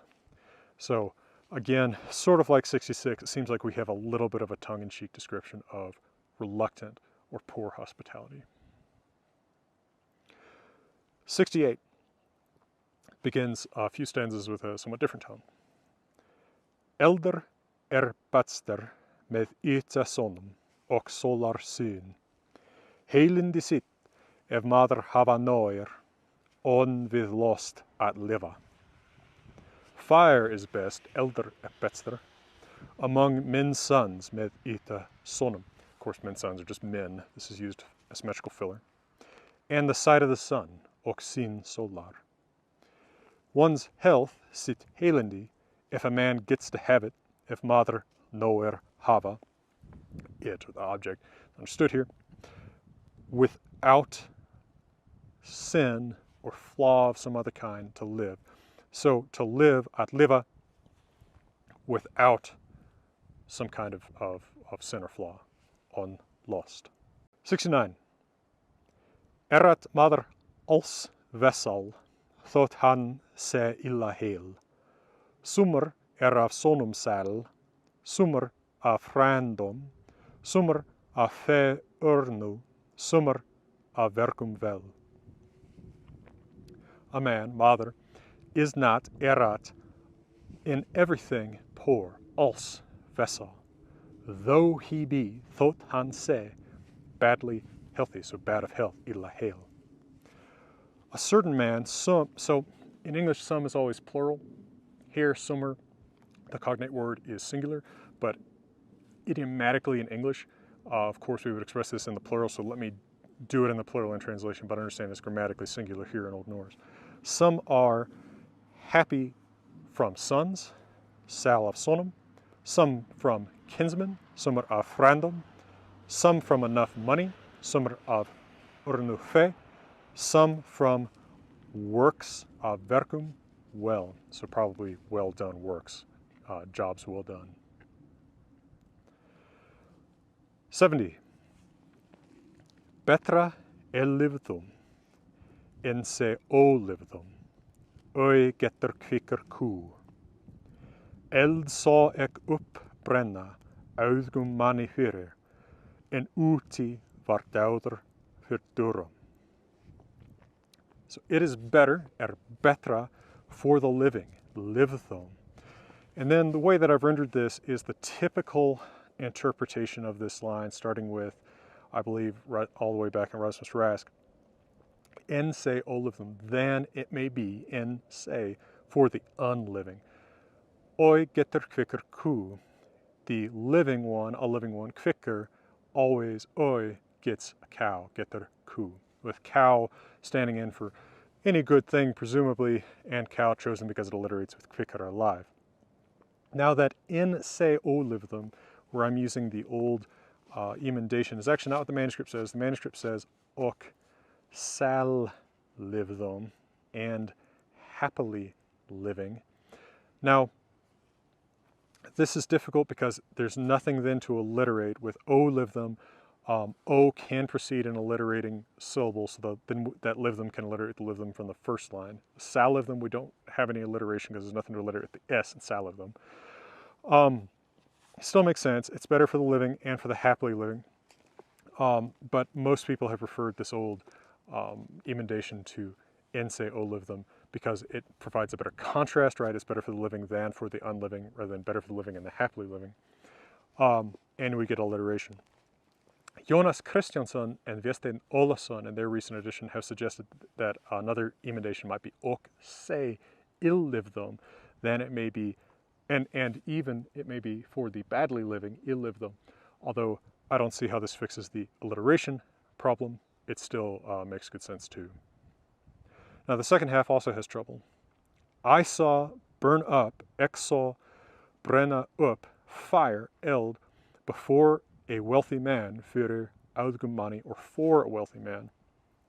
But outside, in uti, dauðr, death the noun, although this would be a rare form of it, or dead, the adjective, was before the doors, var fyrir durum. Now, a lot of this depends on whether you think that the fire is burning for the man or just before him. It would be the same word in Old Norse. And whether you think that it's death, the noun that's outside the door, or he is dead outside the door. I've gone back and forth in a lot of different ways about this. Currently, I think I would say that I see it as I saw a fire burning for a rich man, perhaps inside of his house. So that's fyrir audgumani. But he was outside dead, dauðr, before the doors. So he's got this nice thing inside his house, a comfortable fire, but he's dead outside the door to his house. We can't enjoy it, right? It's always the living who gets the cow or gets the warm fire, not the dead. So it doesn't matter even if you're dead and rich, you're still dead. And we have very similar thoughts, the next two stanzas. 71. Halter, ríður, hrossi, hjörð, rekker handarvanar, dauver, veger og dugir. Blinder betri en brender se, njuter mangi nos. So a lame one, a lame man, halter, rides a horse, ríður hrossi. A man lacking a hand, handarvanar, drives a herd, rekker hjörð, sheep or cattle or what have you. By the way, in the actual manuscript, what this says is hundarvanar, which looks for all the world like dogless man, although hundar is not a recognized form of the word hundr, dog, and it doesn't give us the same parallel that handless gives us with the other bodily impairments in the other lines. A deaf man, dauver, fights and wins, veger og dugir. Better, betri, is blind, blinder, than it may be, and say, cremated, burned. It's better to be blind than cremated. No man, mangi, enjoys or has use of, njuter, a corpse, nos. Njóta, the verb enjoy or have use of, takes a genitive object, hence nos is genitive. In my translation, I've rephrased that last line as a rhetorical question because I think we make that kind of point that way usually in English, so who has use of a corpse, something like that. 72. Sonur betri, þótt se síð of alin, eftir gengin guma. Sjaldan bátasteinar standa brautu nær, nema reisi niður at níð. A son is better, sonur betri, though he may be, þótt se, born alin late, síð, after a past man, eftir gengin guma, after a man has died. Sjaldan, bátasteinar, these are generally assumed to refer to the memorial stones that we see in pagan times in Scandinavia. Stand near a road, standa nær brautu, unless nema, a kinsman, neither, reisi, for a kinsman, at níð. Now, neither can mean various different kinds of kinsmen, often son, but it can also mean father or grandfather. So it can mean further down the line of direct descent, son, grandson, but also father, grandfather, etc. Oh, those are red-breasted hedges, now I see them. And then interestingly, that at, notice that it takes an accusative object here, nið, not a dative object like the preposition at would typically take in Old Norse. That's probably because this is actually from aft, and a preposition that we see in a lot of runic inscriptions, which apparently means in memory of, based on its use in runic inscriptions. So unless a son raises it in memory of a father, although of course the word used for father and son is the same because it gives us alliteration. 73. Tveru eins herjar, tunga höfuðs bani, mer I heðin hvern handar vani. And let me point out one curious thing here, which is that this stanza is in Molahotter, not in Ljóðahotter. So different meter from the rest of the part of the first part of Hávamál called Gestaþolter. So this interrupts this long continuous series of Ljóðháttr stanzas that we get from 1 to 79. And so it is probably an insertion at a later time and not originally part of this text. What we've got is 2R, tveru, one's destroyer, eins herjar. A tongue, tunga, is a head's killer, höfuðs bani. So 2 defeat 1, your tongue may endanger your head. There is to me, mer, into each coat I hvern heaven, expectation, vani, of a hand, handar. So every time I see a coat, I expect that a hand's hidden inside of it, probably holding a weapon or something else to use against one, i.e. in a hand hidden by a cloak, I expect to see a weapon. Might be an extrapolation of that, and that's what I use in my translation. 74, another slightly weird one. Not verður fegin, så ernesti truir, skamaru skips roar, hverf haustgríma, fjólðum viðrir og 5 dagum, en meira og mánaði. At night, note. So this is not the night becomes happy, but at night becomes happy. Verður fegin, that one who trusts his provisions, his food, his meal.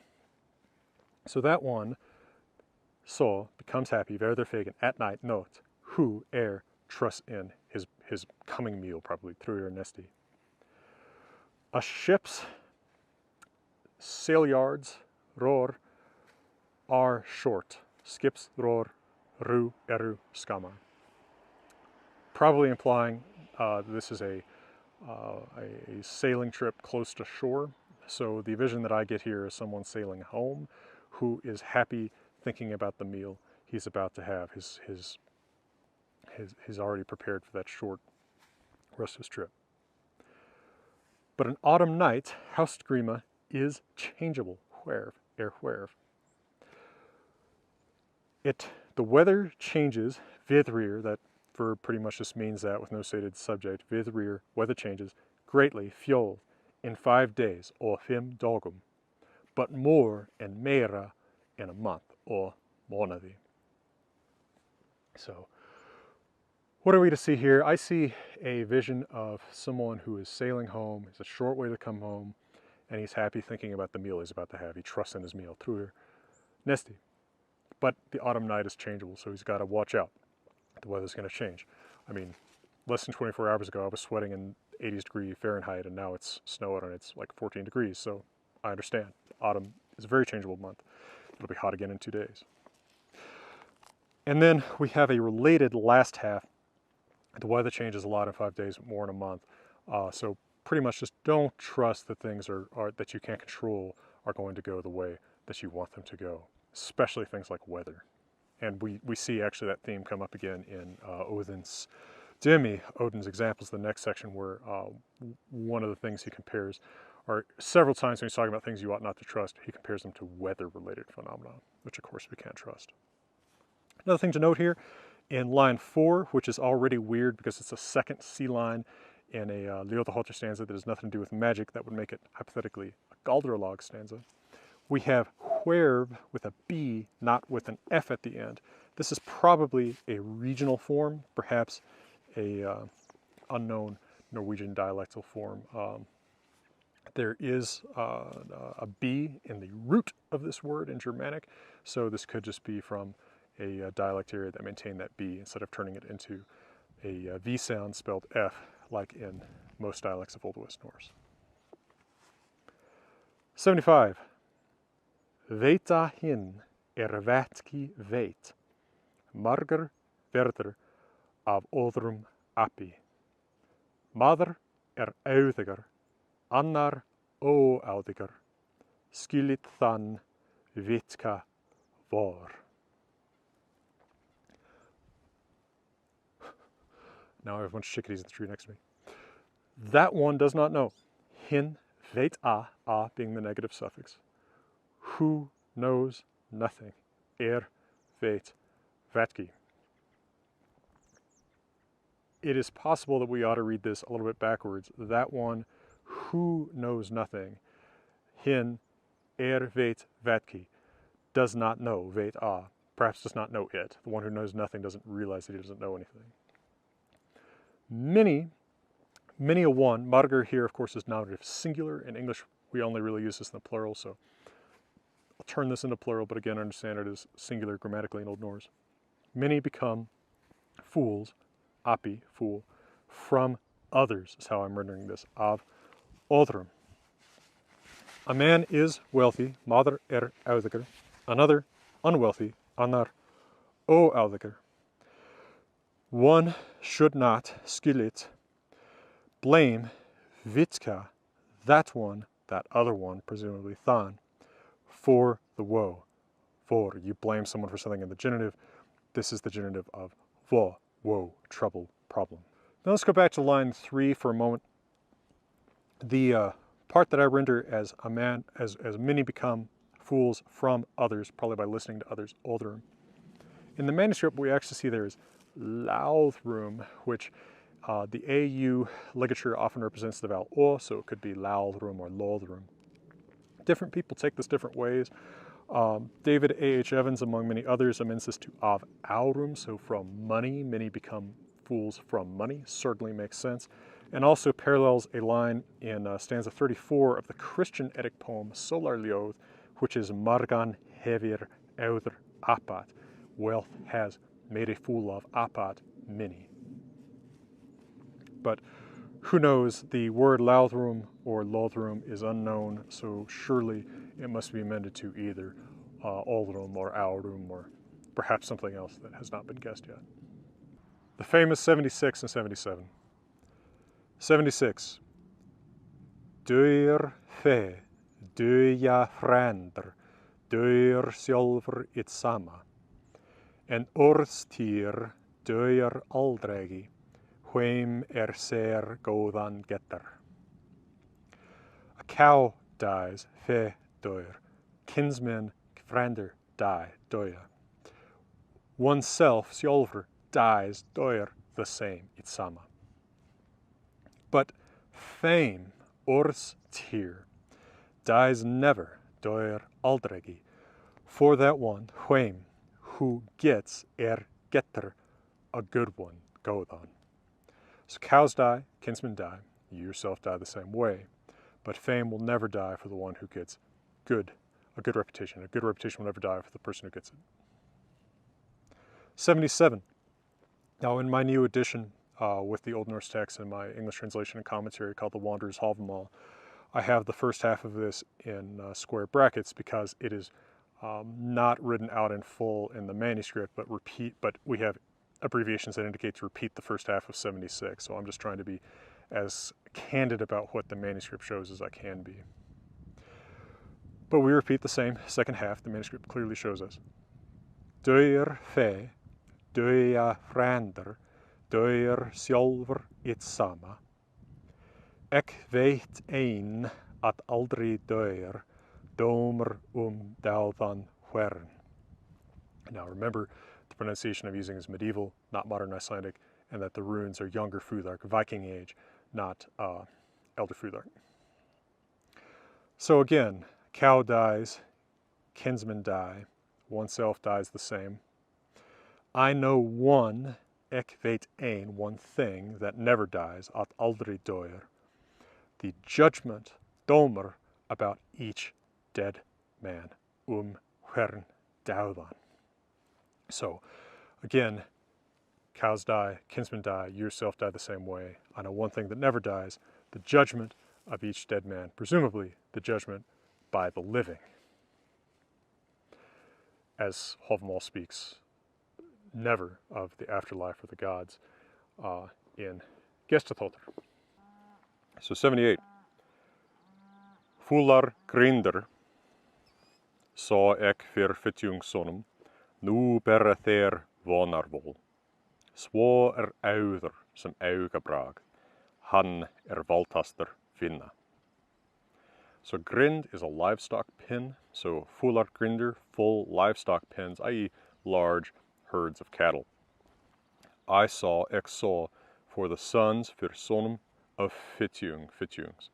Now who fitjungur is not ever stated or described, the name has been interpreted potentially as a formation from the same root as feitr, fat, so this is like fatty's sons, kind of making fun of a fat rich man.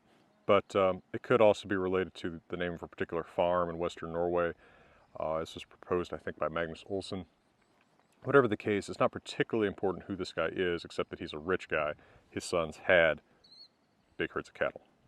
But now, they carry their bera, the staff of hope, vol vonar, i.e. a beggar's staff. So they once had full herds of cattle, now they're beggars. So is wealth, svo auður, like the blink of an eye, sem augabrag. He is, hann most faithless, valtastar of friends, vinna. Og snottarmaður, 79. Ef eignast getur, fe eða fljóts munuð. Metnaður honum þróask, en mannvit aldregi, framgengur hann drjúgt í dúl.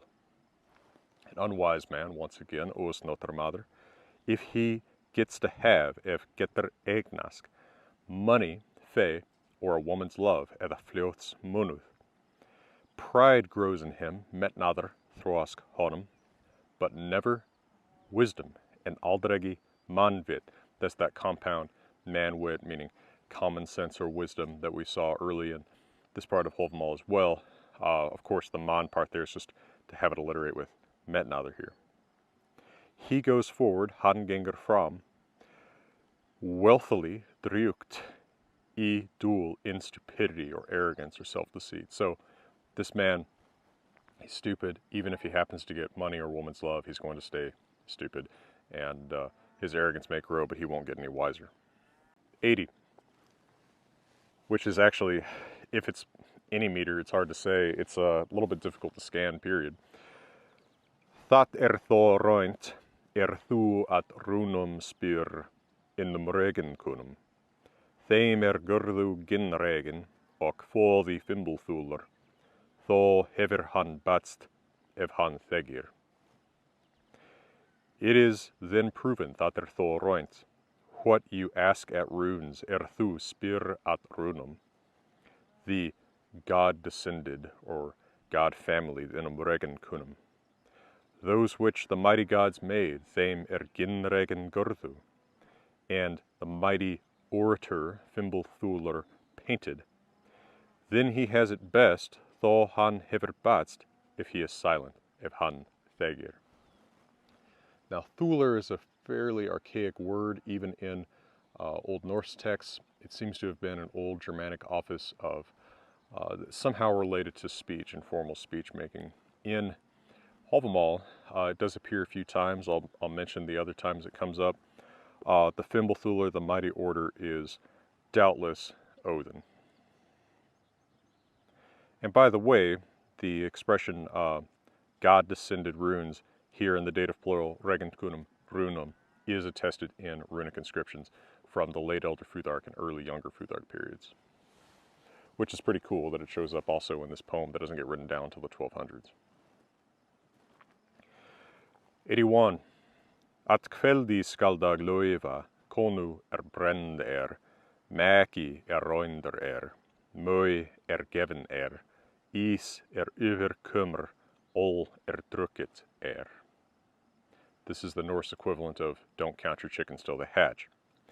At evening, at kveldi, shall one, again understood subject, praise the day, skal loiva dag. A woman, when she is burned, konu brend i.e. cremated. A sword when it is tried, maki roinder a moi, this is girl, usually used of daughter, so daughter when she is given, i.e. married. Ice when you come over it, is kommer yfir. Ale when it is drunk, drukket So, don't praise any of these things until until afterwards, right? Don't praise your wife till she's cremated. Don't praise the day till it's night. Don't praise the sword till after the fight. Don't praise your daughter till she's married. Don't praise the ice till you come over it. Don't praise the beer until you've drunk it. 82. I vindi skal viðhogva, veðri og sjó róa, myrkri við mann spjalla, morg dags augu. Og skip skal skriðar orka, en og skjöld til hlífar, maki hogs, and mui til kossa. So one skal chop wood in the wind, hugva vid I vindi. Torleiv Honos explains this, probably the best I've ever seen. You chop wood in the wind because you can't go out to sea when it's really windy. So this is appropriate work for a windy day when the sea might be closed to you. Row on the sea in good weather, roa o sjó vedri. Now vedri just means weather, but without a modifier, good weather. Talk with a girl, spjalla vid man, in the darkness, myrkri. Many are day's eyes, morg dags augu. One skal work on a ship for speed, orka o skip skriðar. So you want a ship for speed. You value a ship for speed. En o skjöld til hlífar, but a shield for protection, cleave. Maki hogs, sword for cutting, and moi til kossa, a girl for kissing. So value a ship for its speed, a shield for its protection, a sword for its cutting, a girl for her kiss. So each thing for its particular value in itself. 83. Vid eld skal oldrekka, en o isi skriða, magran mar kaupa, en maki saurgan, heima hestfeita, en hund o bui. One skal drink ale at the fire, drekka ol vid eld, but skate on ice and skriða o isi. Buy a thin horse, kaupa magran mar, and a rusty sword, and saurgan maki. Feed a horse at home, feita hest heima, and a dog on residence, at residence, in hund o bui. Now, bu means residence or dwelling, but David A.H. Evans suggests that in the sagas this typically does mean someone else's dwelling, so it seems to be an instruction to let your dog kind of fend for itself and go find food at your neighbor's place or something like that if you can. Whereas your horse, you ought to make sure that you are feeding, presumably because horses have, dietary restrictions, as it were, and are more expensive than dogs. 84. Now we are briefly back to a little bit of Ljóðháttr.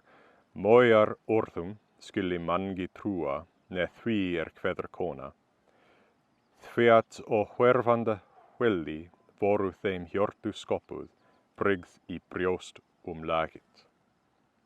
No man mangi should trust skili trúa a girl's words, mojar orðum, nor that which a woman says, ne því kona kveðr.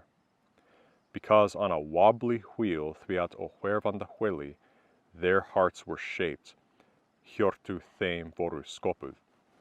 Body parts don't use the typical possessives or genitives in Old Norse. Instead, you say the heart to somebody, hjörtu þeim, with the dative. Deception, laid, planted, brygð, lagit, in breast, I brjóst. So their hearts were shaped on a wobbly wheel, their breasts, i.e. the storehouse of words, and emotion has deception planted in it. By the way, ladies, he does later say that men are no better, so don't get up in arms on me here. Now, we get into a list of things not to trust. This is the one place where I think that there is a significant switch in order of stanzas to be made. Some early editors switch everything up, right? If you read Corpus Poeticum Boreale, the version of this that Guðbrandur Vigfússon did, it is mixed up like a soup. But I do switch the order of 88 and 89 in my edition and translation, as I think that 89 completes the list of things not to trust in 85 to 87, and that 88 just got mistakenly thrown in the middle there. However, in my edition and translation, I do indicate the original numbering, so I still print 89 with 89 and 88 with 88. I just put them in, I just switch their order. So I'm going to read 85 to 89, except 88, as one, because they're just one long list of things not to trust. Brestanda boga, brennanda loga, ginanda úlfi, galandi króku, rutanda svíni, rótlausum viði, vaxanda vogi, vällanda kalli. Fluganda fleini, fallandi boru, isi ein nätum, ormi hringlegnum, brúðar beðmálum, eða brotnusverði, bjarnar leiki, eða barni konungs. Sjúkum kolvi, sjálfróða þræli, volu vilmæli, val nýfeldum. Bróðurbana sínum, þótt og brátu möti, húsi hólfbrúnu, hesti allskjótum, þó jór ónýtur, ef ein fótur brotnar. Verðið maður svo tryggur, að þessu trúi Ollu. Now this list is in Málahottur.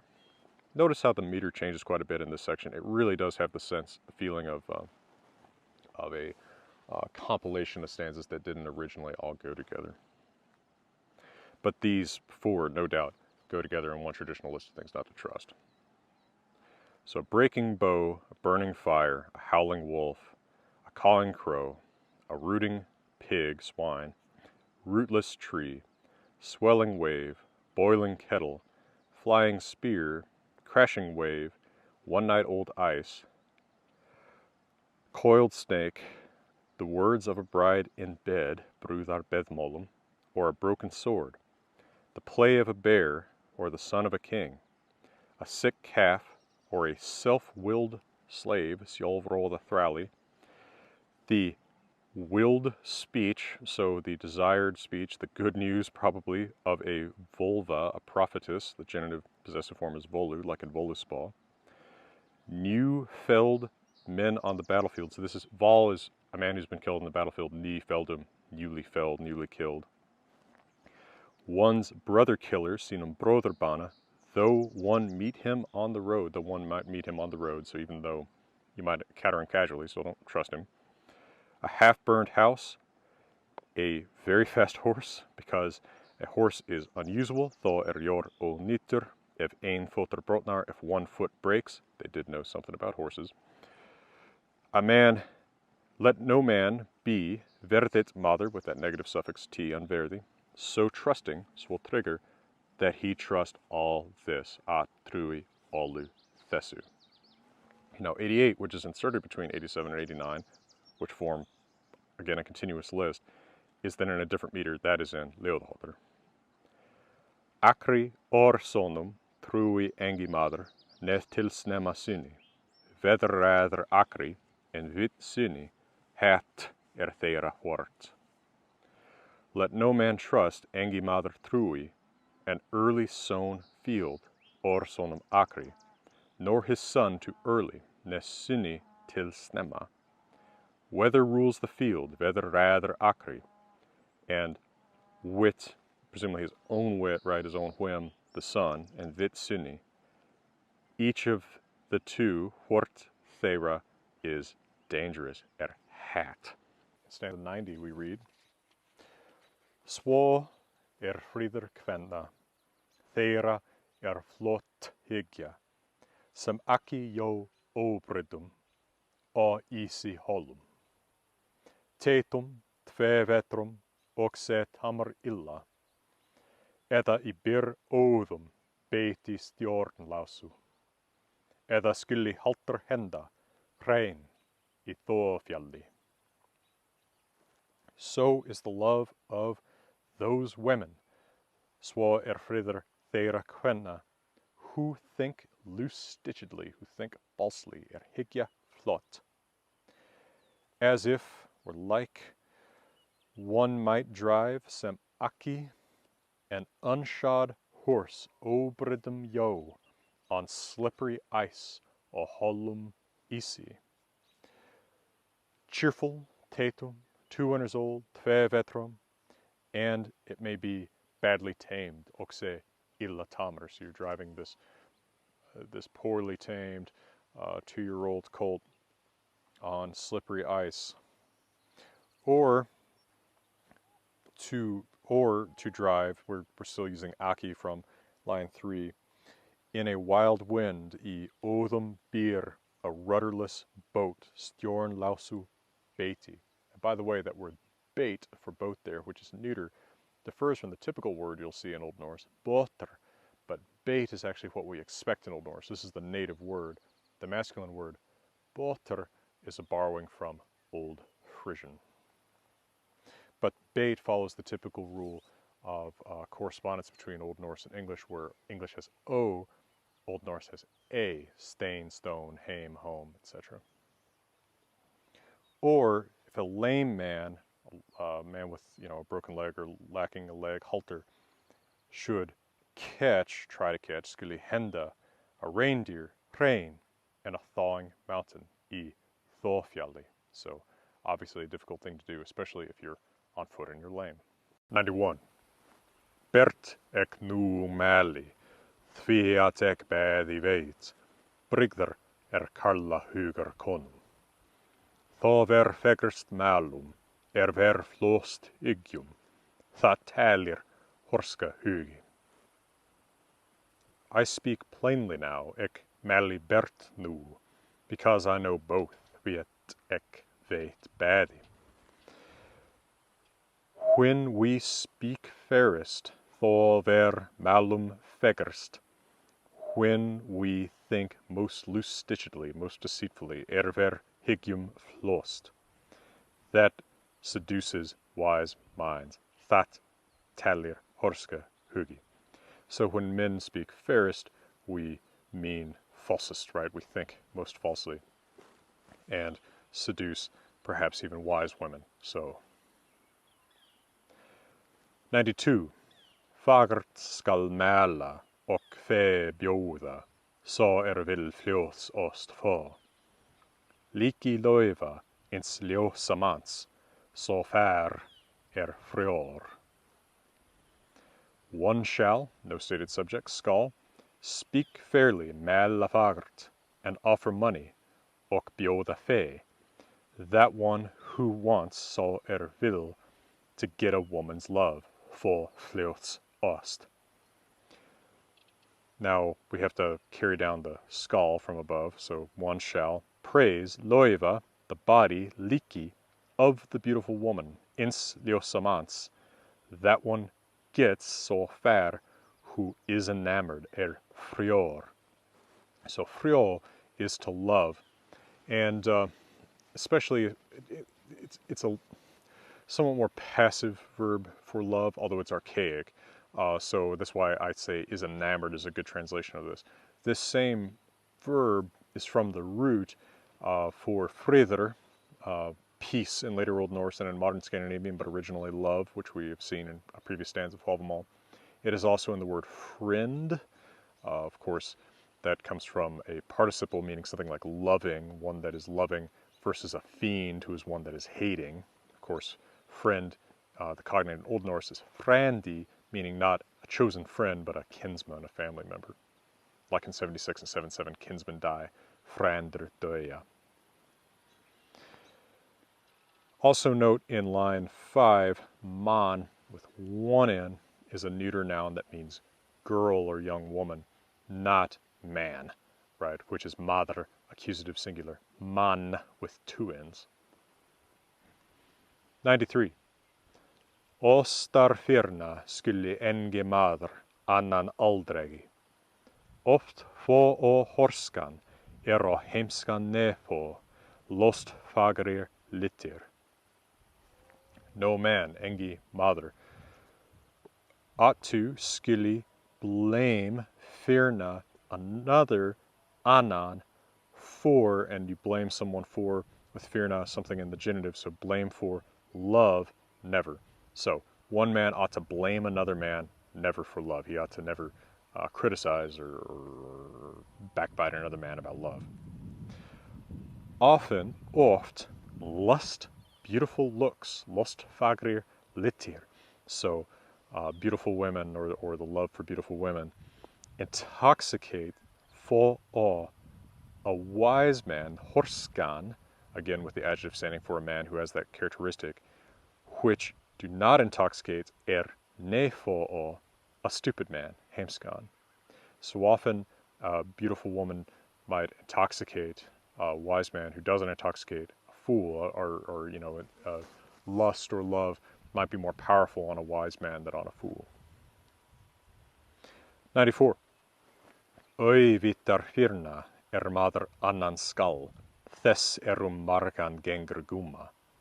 Heimska horskum, görir holda sonu, så matski munur. So, not at all vitar, a man shall blame another, maður skall firna annan, and that in line 2 really doesn't make any particular sense in the grammar here. We can look at it as a filler word.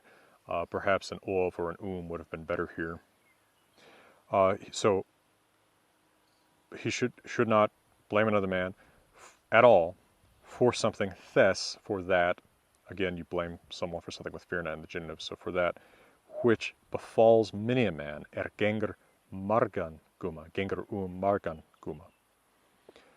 Fools out of wise men, heimska horskum, of course, those are just adjectives, but we can supply men there, so stupid men out of wise men. That the wise love, so and matki munur, so we have that and these, we can just say the in English translation. The mighty love makes fools out of wise men. So, how we do this in English order? So and matki munur, that the wise love, of course in English we don't even say the love there, we just say mighty love. I think I said wise. Mighty, motki, it's from motiger. Mighty love makes foolish men's sons, heimska holda sonu, out of wise men's sons, out of horskum or horskum. And we can just supply the word men there. 95. Hugur ein that veit, byr hjarta nær, ein han ser seva. Engi so tveri hweims notromani, en ser engu at una. All right, so only the mind, ein hugur, knows, veit, that which, that dwells near the heart, byr nær hjarta. Now, in Old Norse and in many ancient and medieval languages and the cultural worlds they convey, the brain is not considered the root of thought. But hugur is often used in a way that we would use heart metaphorically, right? So does he have the heart for it, as in the courage, or almost the stomach? Or hugur being used for courage. Hugur is used for the seat of emotions, that kind of thing. So it's almost like the heart, in a sense, is the only thing that knows what's near the heart. You could also just look at that as since the hugur is sort of the closest thing in Old Norse and pre-Christian language to the soul or spirit, that this is the person as they experience their life, right? My spirit is the only thing that knows what's near my heart. At any rate, it's almost a little bit, what's the term for that? Almost a little bit redundant. The heart knows what's near the heart, but you alone perhaps only know what's near your heart. All right, a man or he alone is alone with himself, with his mind. This is all a little bit complicated. So han, he is alone, ein, with himself, ser, or with his mind perhaps. Seva could be dative, so it could have the sense of with. The ser could be the possessive to seva, so a man is alone with his mind. I like to think of this as being like when he is alone with his mind, when he's alone with his thoughts. So we can supply maybe an a when before this, han, ein, seva ser, when he is alone with his mind, with his thoughts.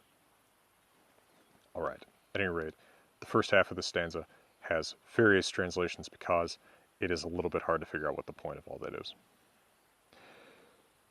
Nothing, engi, which is my normalized form of what the manuscript has, which looks like ong, which isn't a form that I'm otherwise familiar with of engi, but there's a ton of dialectal forms of this word.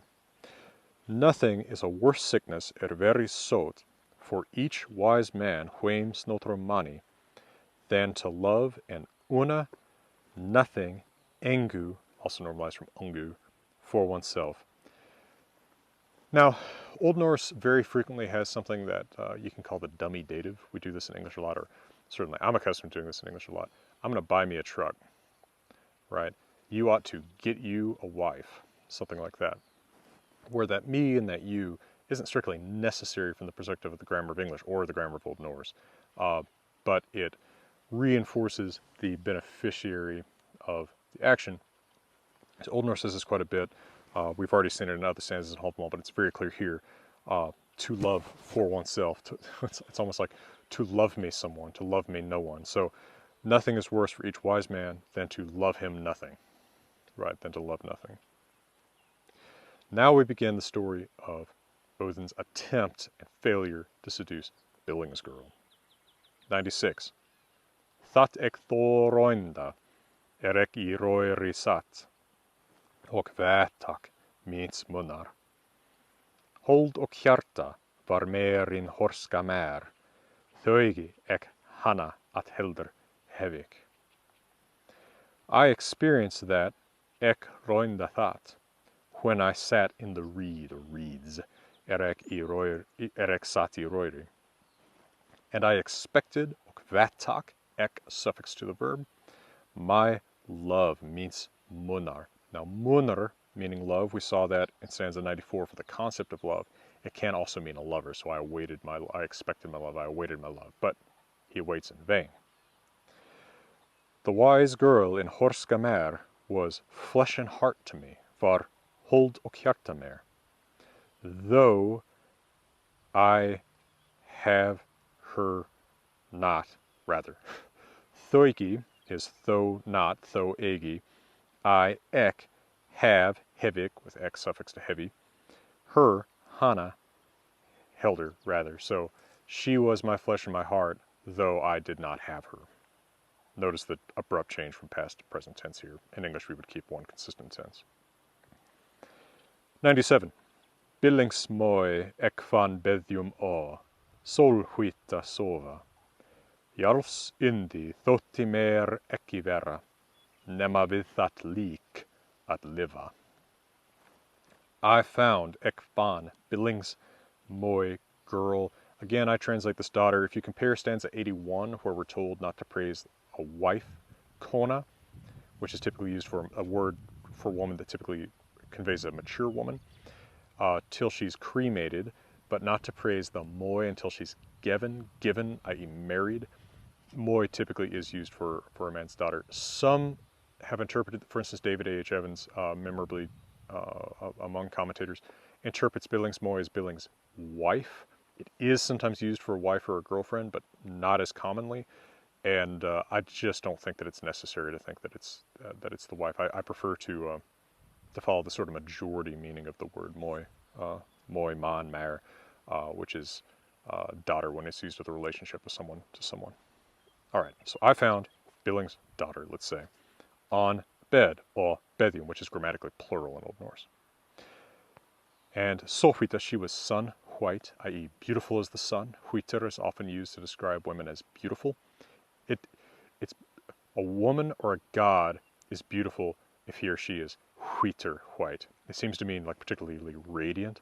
But if a mortal man, such as my mere self, is described as white, huitir, that's actually bad because it means that a coward, or particularly like pallid, fearful. So, I found the sun beautiful Billings' daughter on a bed, asleep, sleeping sova. The life of a jarl in the jarls seemed to me to be nothing, þótti mer vera ekki, unless nema with that body or next to that body to live, við that lík at liva. So he wants her body badly.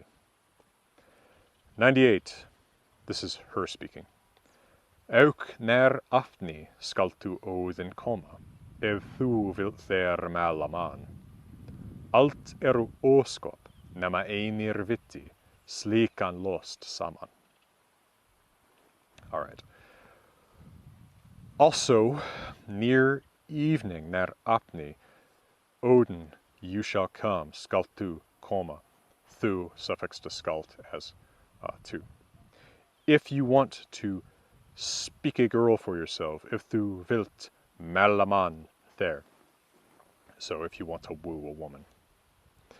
Everything is a scandal, allt óskap, unless two alone know, nema, and here's what the manuscript says, nema einir saman viti. Now, following Finnur Jonsson, I amend that in my addition to nema ein vitim, because einir is masculine plural. So for her to be saying that, it means that only two men ought to know about this, which doesn't make grammatical sense because she's a woman and Odin's a man. And Odin's not in some kind of disguise because she calls him Odin. So it ought to be neuter gender because that's what you use of a man and a woman, so ein. And then since she's talking about the two of them and not about two other people, then vitim would be expected instead of viti, third person. So I amend this to, following Finnur Jonsson, nema ein vitim, unless we alone know, together, saman, such a scandal, such a flaw, such a moral wrong, slikan lost. 99. After ek hvarf och unna thotumsk vissom vilja frå. Hitt ek hugða att ek hava mynda geð hennar allt och gaman. I turned back ek hvarf after from my wise desire frå vissom vilja.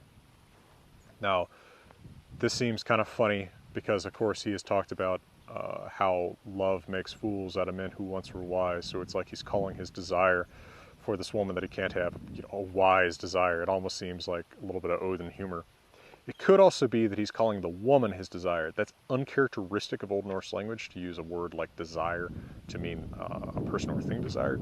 But since he does call her his love, munner, in stanza 96, it wouldn't be impossible that's what he means here. At any rate, he's turning back from what he desires, which is wise, either a wise girl or it's jokingly wise of him to desire this woman he can't have. And I thought her won for me. This is my interpretation of this. So, thotumsk, it seemed to me. And I think una is the accusative singular feminine strong past participle to vena, win.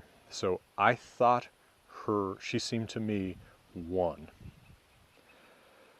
I thought it, ek hugða hit, that I would have at ek mynda hava all her mind and joy, allt hennar geð och gaman.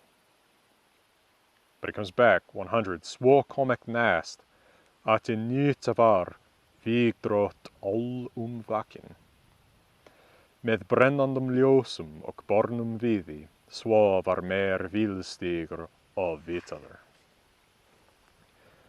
So I came next, svo ek kom næst, that the useful war party at Nýta Vigdrótt, the good war party, was all awake, var all vakin, with burning lights met brennandum ljósum, and carried wood och bornum viði. So was to me, svo var mer, a miserable path, vilstigur, shown, vitaður. Now that's vilstigur with a long I, vil, problem, trouble, misery, not vilstigur, desire path, which would have a short I. Because obviously he doesn't want to be shown away from her. 101. Och när morni, ek var enn komin, þó var saldrótum sovin. Grói eitt ek þó fann, innar góðu konu, bundit bedjum ó. Now, for those of you who are mysteriously sensitive about this, I am probably going to use a bad English word in talking about this, although I actually don't think that it's applicable to this stanza, but I have to talk about it because so many translators use this word. So, and near morning, when I was come back, when I had come back, when I'd come still, ek var komin en, then the hall party, the men in the hall, saldrót, were asleep, var sovin, as opposed to vakin in the stanza previous.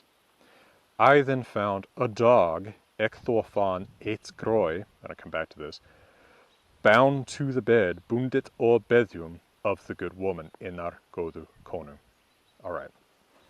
Most translators except me translate grói, which is a word for dog, as bitch here. Now, There is a word in Old Norse for bitch. In fact, it's related to the English word bikja. It's from the very same root. It's direct cognate. And that is used as an insult sometimes. But groi, while an insulting word for a dog, does not specifically mean a female dog. It is a little bit closer, and it is used often as an insult for humans too, but it's more like cur, right? It's a low dog. And I think that's what he's saying. So there's this notion, a lot of commentators follow, that what has happened here is, all right, Odin's been shown away by this party of men. He comes back when they're all asleep, but what he finds is instead of the woman in the bed, he finds a female dog there, and he's being sort of sarcastically invited to,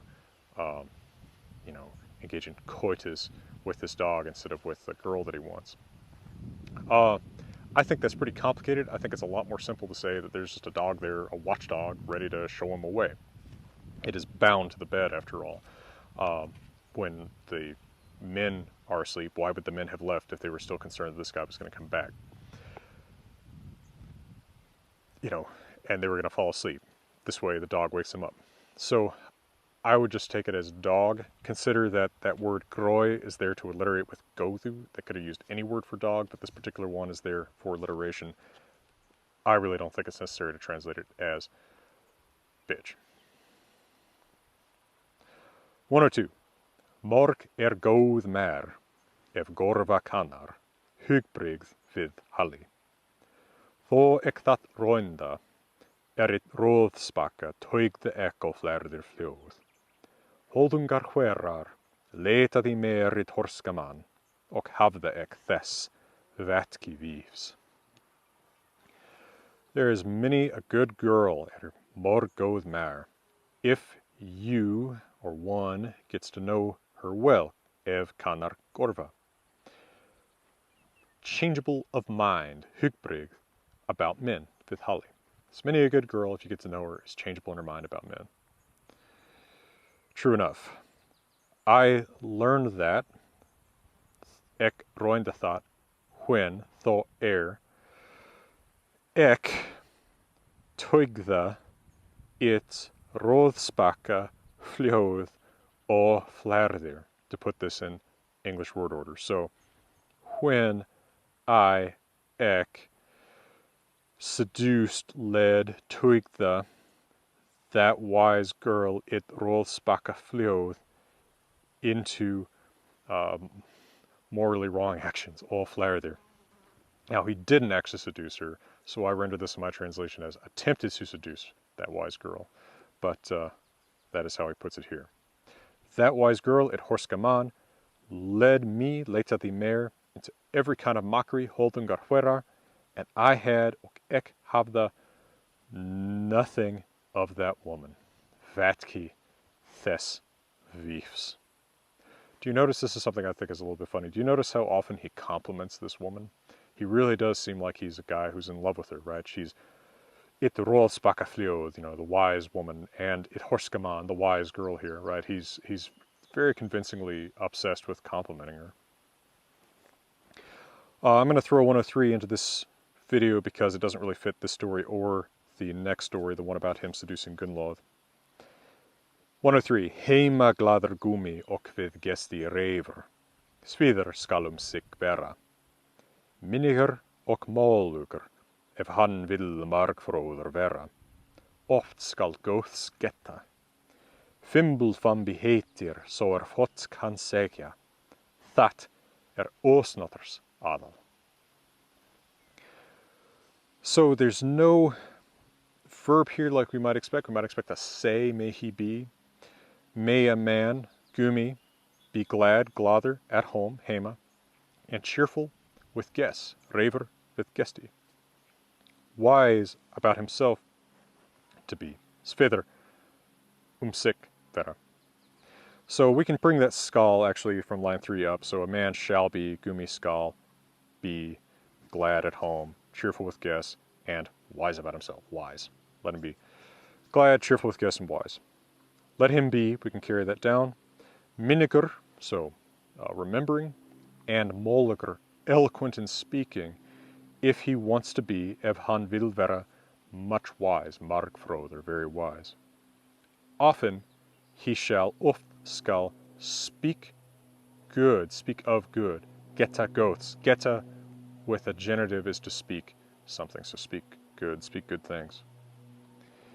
He is called a terrible fool, heilir fimbulfampi, that one who, so can say little, kan segja fort. That thought is the nature of an unwise man. Adal osnothers, right? Again, the adjective standing for a man with that quality. In aldnajoten exota, nu emek after komin, fort gatek thegiandi thar. Morgum orðum melta ekki min frama, I sutungssolum. I sought or visited Exota, the aged giant in Aldna Jotun. I am now come back. Ek am nu kommen after I have now come back. I got little, ek got fort, silently, thegiandi, thar, there.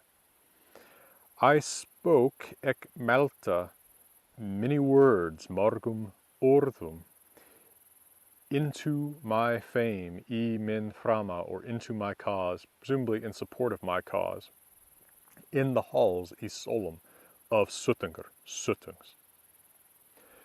Now this is the story of Odin retrieving Óðrerir, the mead that makes its drinker a poet. That story is told in great detail in Skaldskaparmál, the second part of Snorri Sturluson's prose Edda. But there the story is told in a very different way. Snorri does say that Odin went to Suttungr, specifically to his daughter Gunnlóð, who lives inside of a cave, to get a drink of the mead. But he says that Odin got into the cave by using a drill. In this story, it seems that he gets out of the cave by using a drill, and there are several other details that seem related but differently used. 105. Gunnlóð merum gaf gulnum stóli á, drykk in stýra mjadar. Iðgjól lettek hana eftir hafa, sínsins heila hugar, sínsins svora seva. Gunnlóð gave mér, on a golden chair or stool á gulnum stóli, a drink of the precious mead, drykk in stýra mjadar. I let her, ek let hana, have afterwards, hava eftir, bad repayment, iðgjól, for her whole mind, since heila hugar, presumably her trusting mind, right? She gives him her whole mind, her whole heart and trust. For her heavy mind, her troubled mind, since svara seva. You could also say bad repayment for her whole heart, since I did mention in the last video that hugar is often used metaphorically, or not metaphorically, but abstractly in a similar way to how we use heart. And since there are other little hints that in this version of the story Odin might have married Gunnlóð, that may also be an acceptable translation. 106. Ratamun letumk rums fó og grjót gnaga. Yfir og undir stóðumk jotna vegir, svo hetta ek hofði til. All right, I let the mouth of Rati, mun rata. Now Rati is what the drill is named in Snorri's version of this. Get room for rooms for me. Now for me is the mk, the suffix to letu. This is somewhat rare, but sometimes in Old Norse poetry you can see the pronoun mik or mer suffix as an mk to a verb that it is not the object to. We'll see that a little bit later in the same stanza too. So I let it get room for me, make room for me, and gnaw the rock, ok gnaga grjót. Giants' roads, jotna vegir, presumably rocks, because giants and such creatures are often said to live in rocks and mountains and stones, stood over and under me, stóðu yfir og under, and then the me, mer, is again suffixed as mk to the verb stóðu, which it is not the object of. So I risked my head, svo hatta ek hofði, and the till to for this purpose perhaps. 107. Vel kaupt litar hevi ek vel notið, fós fróðum vant. Því at óðreirir nú uppkomin og aldaves jadar. I have used well, ek hevi notit well purchased looks or appearance, vel koipts litar. Little is wanting for the wise. So, vant, vant is wanting, is lacking. What is lacking? Fos, little, that's in the genitive. For what individuals is it lacking? Fróðum, so little is lacking for the wise. Because óðreirir, the mead, þviat óðreirir, has now come up, nú komin up, on the rim, or jadar, of the sacred place, ves, of men, alda. Now in that last line, the manuscript says, o alda ves jardar, which would be on the earth's possessive of the sacred place of men. Now that gives us no object for the preposition o, and there's also something wrong because you may remember I mentioned in a previous video that in a C line of Ljóðaháttr, this is the meter that most of Hávamál is in. You can see video I'll link at the top right corner for an explanation about more of Ljóðaháttr. You cannot have a two-syllable word, the first syllable of which is metrically heavy, in a C line. So metrically heavy means it has a long vowel or a short vowel followed by two consonants, which yarth does. So in addition to not giving us an object for the preposition, we also have that metrical difficulty. So the classic emendation that I accept is to make this jadar, rim, rather than earth's possessive. So the rim of the sacred place of men presumably being Midgard. That suggests that Odin, after he took Óðreirir, the mead, went to Midgard. That's not implausible from a storytelling perspective. After all, men do have somehow access to Óðreirir, since some men can be poets. But it's still odd, and there may be something wrong with this line. There's another emendation you'll see sometimes, which makes this o alda ves jadars, so, or o alda ve jadars, so changing ves to accusative ve, so this onto the sacred place of the Lord, jadars, of men, alda, so presumably to Odin's sacred place, Valhall, or maybe Osgard, or something like that. However, the syntax of that is really weird from an Old Norse perspective. Although word order in Old Norse is freer than in English, you don't typically have that that framing genitive like that with the object between two genitives that are related to one another. So I still think the classic emendation to jadar makes the best sense, and is also metrically a little bit better. 108. Ivi mer o, atek vera en komin, jotna gordum or. Evek gunladar ne nyttak, en góðu konu, þeirrar logðum arm yfir. There is doubt on me, ivi o mer, that I would become out, or that I would become again, atek vera komin en, out of, or, the giant's enclosures, jotna gordum. Now, I mentioned before that Old Norse uses this word garður, enclosure, meaning the enclosure around a house. So, actually, I'm within a garður right now. This is the fence that surrounds the house, keeps the cows out. So, similarly, this is the enclosure of the giants, parallel to the miðgarður, the enclosure, the middle enclosure where humans live, and the Osgarður, the god enclosure, where gods live. Of course, typically, their world or realm is called Jotunheimr, giant home, not Jotna Garður, parallel with Midgarður, Osgarður, but this could be seen as a parallel to those place names.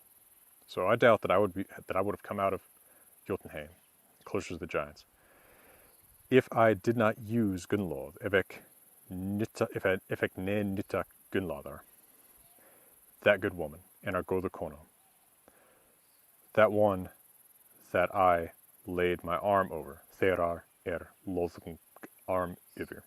Now, logðum is an old Norwegian past first singular to leggja, to lay. In Old Norwegian, you sometimes see as a first singular ending, not just as a first plural ending. So that is why I write that K with an apostrophe, meaning that it is the suffix ek. This isn't the mediopassive ending umk. 109. Ins hindradags gengu hrím thursar. Hova roths at fregna, hova hollu I. At bolverki þeir spurðu, ef hann væri með bondum komin, eða hefði honum suttungur of Soit. So the next day in Hindra Dogs. Now that phrase is curious because it is only used outside of Hávamál in context meaning the day after a wedding. Again, remember there are hints in this version of the story that this is that there was a wedding between Odin and Gunnlod. So the next day, perhaps the next day after a wedding, the ice giants, Hrimthursar, went Gengu to ask Odin's advice at Fregna Hova Roths, Hova being genitive singular of Hovi, a name of Odin meaning either the High One or the One-Eyed One, which of course is in the title of Hávamál, Words of Odin, Words of the High One or the One-Eyed. In the hall of Hovi, I Hova Holu. They asked about Bolverk. Þeir spurðu at Bolverki. Now Bolverker, evildoer, is the name that Snorri says that Odin assumed when he went to fetch the mead. If he had come among the gods, if hann væri kominn með bondum, or had Suttungr killed him, eða hefði Suttungr sótt honum. 110. Maug eið Odin hug ek at unnit hafi, what skal hans trygdum trúa? Suttungsvikkin hann let sumli frá, og grötta Gunnlóðu. I think ek hug, of course the teller is Odin, so this is kind of funny. I think Odin had sworn hafi unnit a ring oath, baug eið. Oaths on rings being particularly sacred, judging from hints in, for instance, Landnámabók. How, now what, of course means just what, but it, in Eddic poetry especially, can mean other question words like why or how. How shall one, skal, unstated subject, trust trúa his promises, hans trygdum, right? Who can trust Odin? He left from the banquet, hann let frá sumli. Or from the banquet he left Suttung, betrayed, lied to, deceived, sviken, and Gunnlóð having been caused to weep, grötta. So he left from the banquet with Suttung betrayed and Gunnlóð weeping. Now, the Bálgeið could have been his wedding oath. Gunnlóð may be weeping because she's been left at the altar, as it were, and this banquet, the symbol, may in fact be a wedding reception. So a very different story from the story that Snorri tells, which you can see some more details about in my video about Otharir, which I'll link in a card in the top right. Now in 111, we begin a distinct section of Hávamál. This is marked as a distinct section in the Codex Regius manuscript itself, where this section begins with a big letter M, almost marking it out as a separate poem. This is traditionally called by modern scholars Lodfafnismál, the words for Lodfafnir. We also see that name in some early paper manuscripts of Hávamál. And it is addressed for the most part to somebody named Lodfafnir, which would have to mean something like Shaggy Embracer. Who exactly this is, lots of people, enthusiastic people, think they have an answer for you, but in fact we have no solid hints about who this individual might be, if it is in fact meant to be a specific individual and not just kind of a place name, a placeholder name, for any of us who might be hearing this. All right, 111. Mól erat þylja, þúlar stóli ó, urðar brunni at. Sá ekok þagdag, sá ekok hugdag, hluta ek ó manam hól. Of rúnar hörða ek döma, ne róðum þogðu. Hofa hollu at, hofa hollu í, hörða ek segja svo. It is time mól to speak at Thulja on the Thular's chair, or Thular stóli. Now that Thular, we've mentioned this word before, archaic word seeming to mean an old office of orator, formal speaker, and Thylja is a verb related to that, so to make formal speech. So it is time to make a Thular's sort of speech on a Thular's sort of chair. And of course we saw previously in another stanza, I believe in 80, that Odin is called, yes, Odin is called Fimbulthulr, the mighty Thular. So presumably this is his chair. At the well of Urður, at Brunni Urðar. This, of course, Urður being one of the three Norns, the beings who determine fate in Norse myth. I saw and I was silent, saw ekok thagdag. I saw and I thought saw ek och hugthak. I listened to men's speech ek hlyda o manamol. I heard tell of runes ek hörða döma of runar. They were not silent with counsels. Ne thogdu róðum. At the hall of Odin, at Hávamál, in the hall of Odin, I Hávamál. I heard someone say so. Ek hörða segi svo. And then many of these stanzas begin with the same 4 lines. I won't always repeat these. Róðum hver lóðfofnir at þú róð nemir, njóta mundu ef þú nemr, þér munu góð ef þú getur. Now these 4 lines, which begin so many of the stanzas in this section, mean, I advise you, lóðfofnir, and that's that old Norwegian first singular ending that looks like a first plural ending, So the K is the suffix ek, I advise, róðum. In standard Old West Norse, Old Icelandic, that would be ek rad, or rad ek, radk. I advise you, there, lóðfofnir, that you take my advice, at þú nemir róð. You will profit if you learn, muntu, with thu, suffix to munt as u, you will profit, njóta, if you learn, ef þú nemur. They will be good, with be and they left out. Will good be for you, munu go there, if you get, if you learn, if you take, if you observe them, use them, if þú getur. All right, so this one is Not þú risat nema o njósin ser, eða þú leitir þér innan útstadar. Don't rise, ris at, so this is an imperative, ris, rise, is a command, but with at, the negative suffix. Don't rise at night, note, you, thu, unless you are, nema ser, on spying, on njósin, so don't get up at night unless you're spying, or eða, from inside, innan, you search for yourself, þú leitir þér, a place outside, stadar ut, which all translators and interpreters I'm aware of from the 19th century on at least have interpreted as don't get up at night unless you are spying or you are looking for a place to relieve yourself. Perhaps odd counsel for us to receive from a god, but there it is. 113, after the usual opening formula, Fjölkunningri konum skala tú í faðmi sova, swa at hon lykki þykk liðum. You shall not, so there we have the negative suffix at plus thu suffixed as to. So you shall not, skala tú, sleep in the embrace, sova í faðmi, of a magical knowing woman, Fjölkunningri konum, so don't sleep in the embrace of a witch. The embrace is treated as a body part here, so we have the possessor of the embrace, the witch, in the dative rather than in the genitive. So that she may lock, so at hon liki, the limbs you, well, she may lock you thick with regard to your limbs, liðum. But she'll lock your limbs.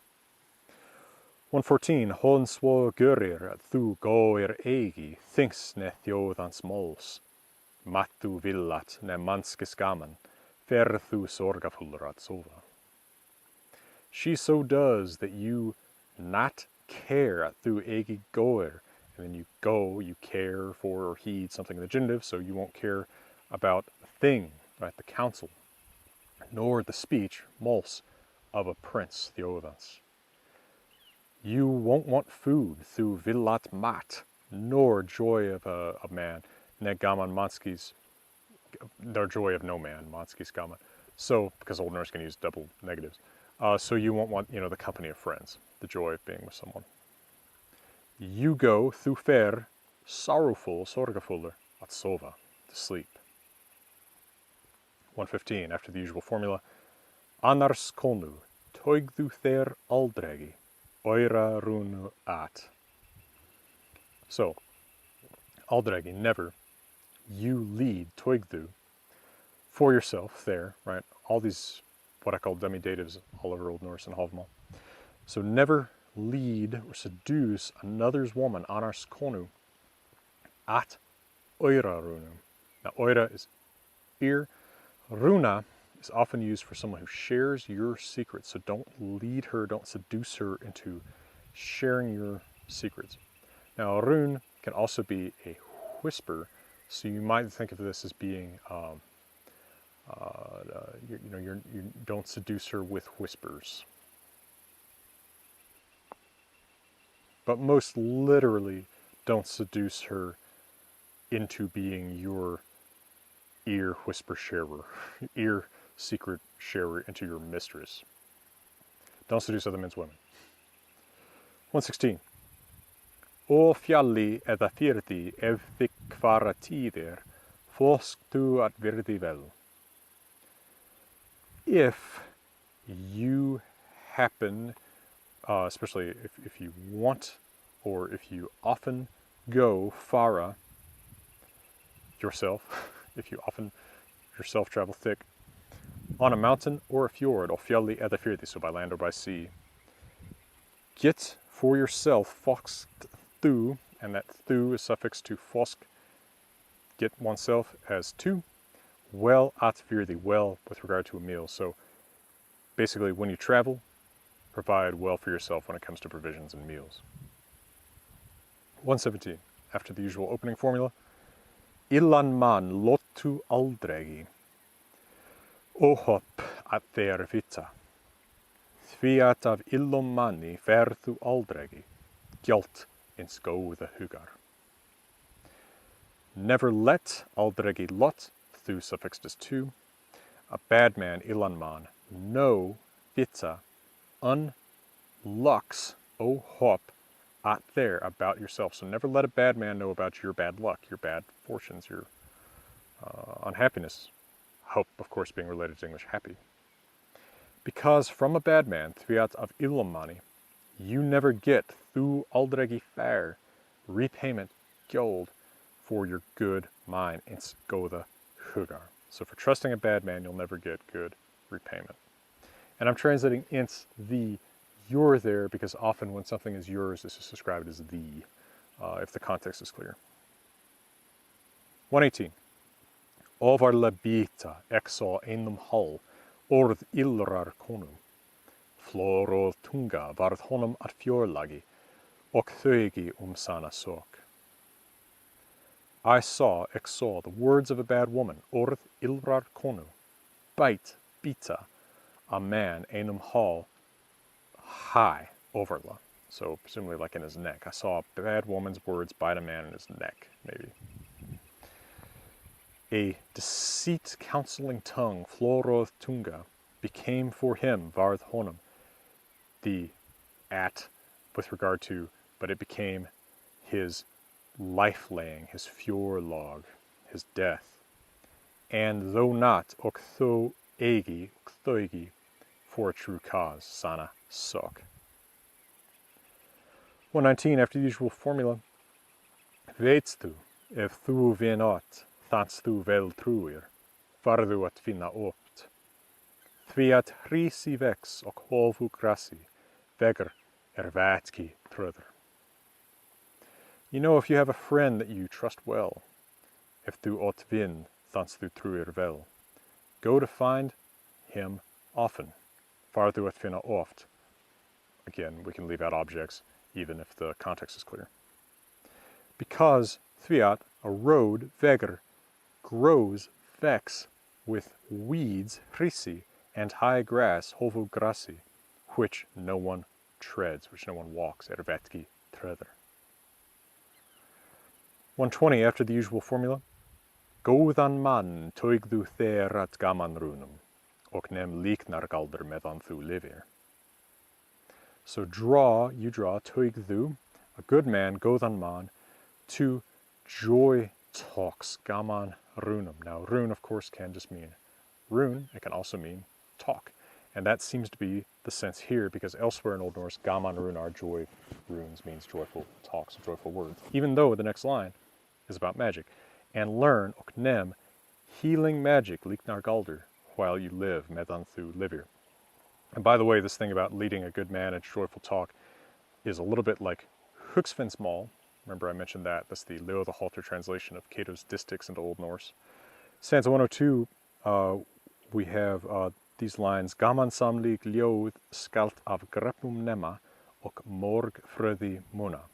Similar sentiment, you shall learn from men joyful songs and remember much wisdom.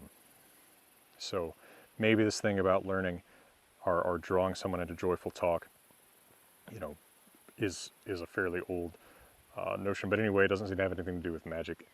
In spite the word rune, that is one of the places in my later translation of the Wanderer's Hávamál that I changed the translation a little bit more noticeably from the translation I originally did 9 years ago that appears in the Poetic. Roðum þér lóðfofnir at þú róð nemir, njóta mundu ef þú nemur, þér munu góð ef þú getur. Vinn þínum verð þú aldrei fyrir at flámslittum, sorg etter hjarta ef þú segja ne nóir einhverjum allan hug. So first we have that usual Lodfalfnismal formula. I advise you, Lodfalfnir, that you take my advice. It'll do you good if you learn it. It will be good for you if you get it. And then the specific advice in this stanza. Be you never verðu aldrei. Earlier, fyrir, at joy-breaking flámslittum with your friend, þínum vin. So don't be the first one to break friendship with your friend. Sorrow eats the heart, sorg etter hjarta. If you don't get, ef þú ne nóir, to say, segja, to someone, einhverjum, your whole mind, allan hug. 122, after the usual Lodfalfnismal formula. Orðum skipta, þú skalt aldrei, við ósvinna appa. You must never, þú skalt aldrei, exchange words, skipta, orðum, with an unwise fool, with ósvinna appa. 123 continues that thought. Því at af illum manni mundu aldrei góðs lán geta, en góður maður mun þig görva mega, líkenfasten at lofi.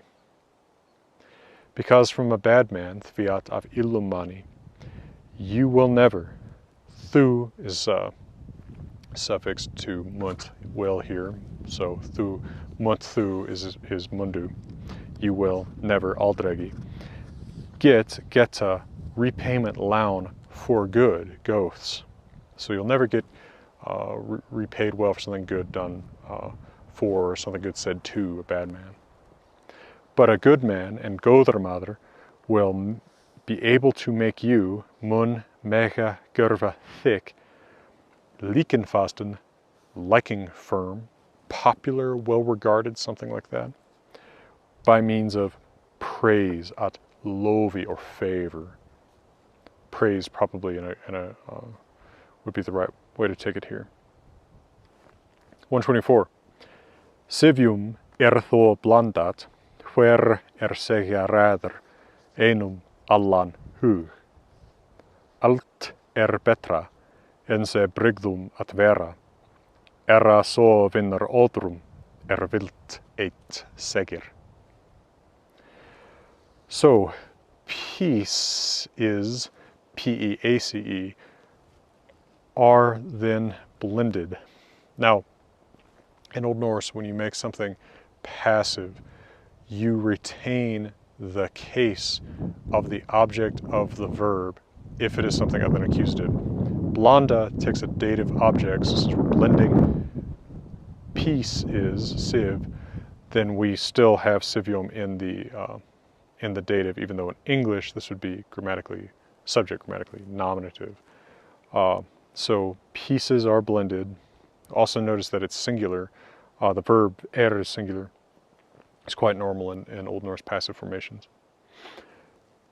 Each one who is able to say hver rather segja, to one, einum, allan hug, all is mind. So how you want to take this kind of depends on what you're willing to do with siv. A siv is a piece, often a piece among family members, and it also could just possibly be taken as a dative plural to something like sevi, minds, which I think is actually probably not very far from what's being thought of here. Minds are blended when someone is able to say to someone else his whole mind. Although you could also maybe say something like peace is shared when someone is able to say to someone else all of his mind. Everything is better, alt betri, than it may be, and say, to be, at vera, with the deceitful, brigthom. Now, brigdr is an adjective that means deceitful. Here, we don't have a noun mentioned, but we can assume that this is an adjective for someone who is deceitful being used as a noun, just like we might say in English, it's better to be with the true than the untrue. We're using the adjective to stand for the noun. So better to be, everything is better than to be with the deceitful, probably, although even the preposition with isn't stated there, so still a little bit of inference.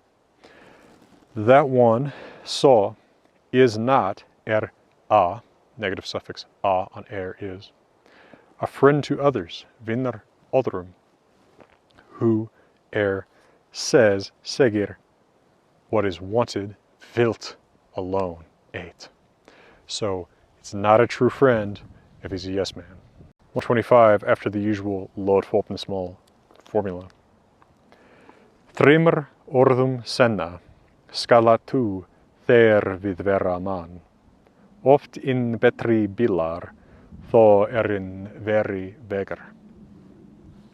So, you shall not, skalat tu, with thu, as well as at, the negative suffix, suffixed on skal, must, shall.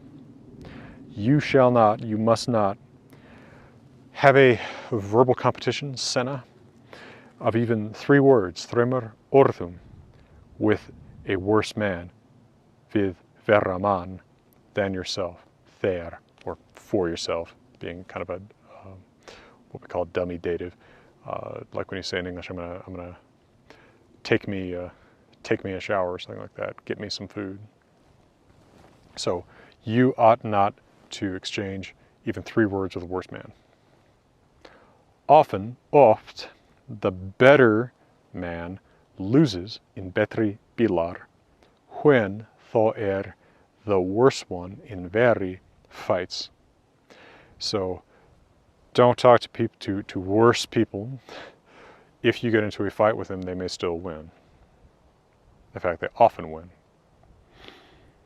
126, after the usual lodfopnismal formula. Skó smíðar þú verir, ne skeptismíðar, nema þú sjálfum þeir ser.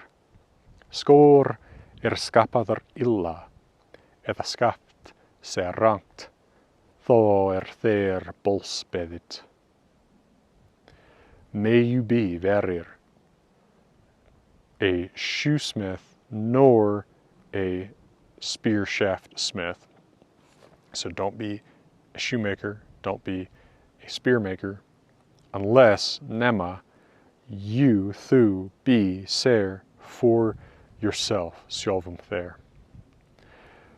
The shoe is shaped badly, skor skapaðar illa, you can kind of understand it if here, or the shaft be crooked, eða skapt rangt, then þó is upon you þeir called beðit, a curse, bols, and you call things as someone, summon things as someone in the genitive, so that's why it's bols. So basically don't make stuff except for yourself, because if you do it a little bit off, someone is going to curse you.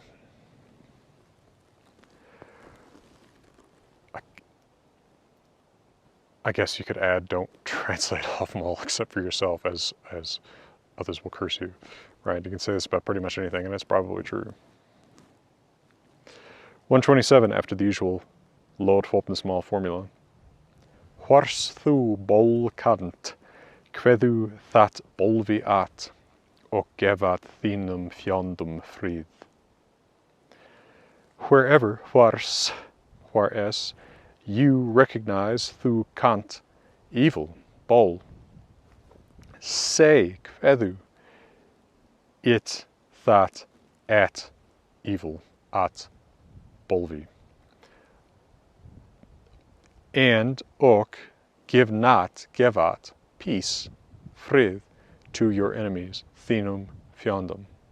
Now, That second line, which is in the whole stanza 1, 2, 3, 4, 5, 6, a sixth line, has an ambiguous abbreviation in the manuscript where what we have is the letter thorn with an abbreviation mark that could stand for the word thought, it, or the word there, you.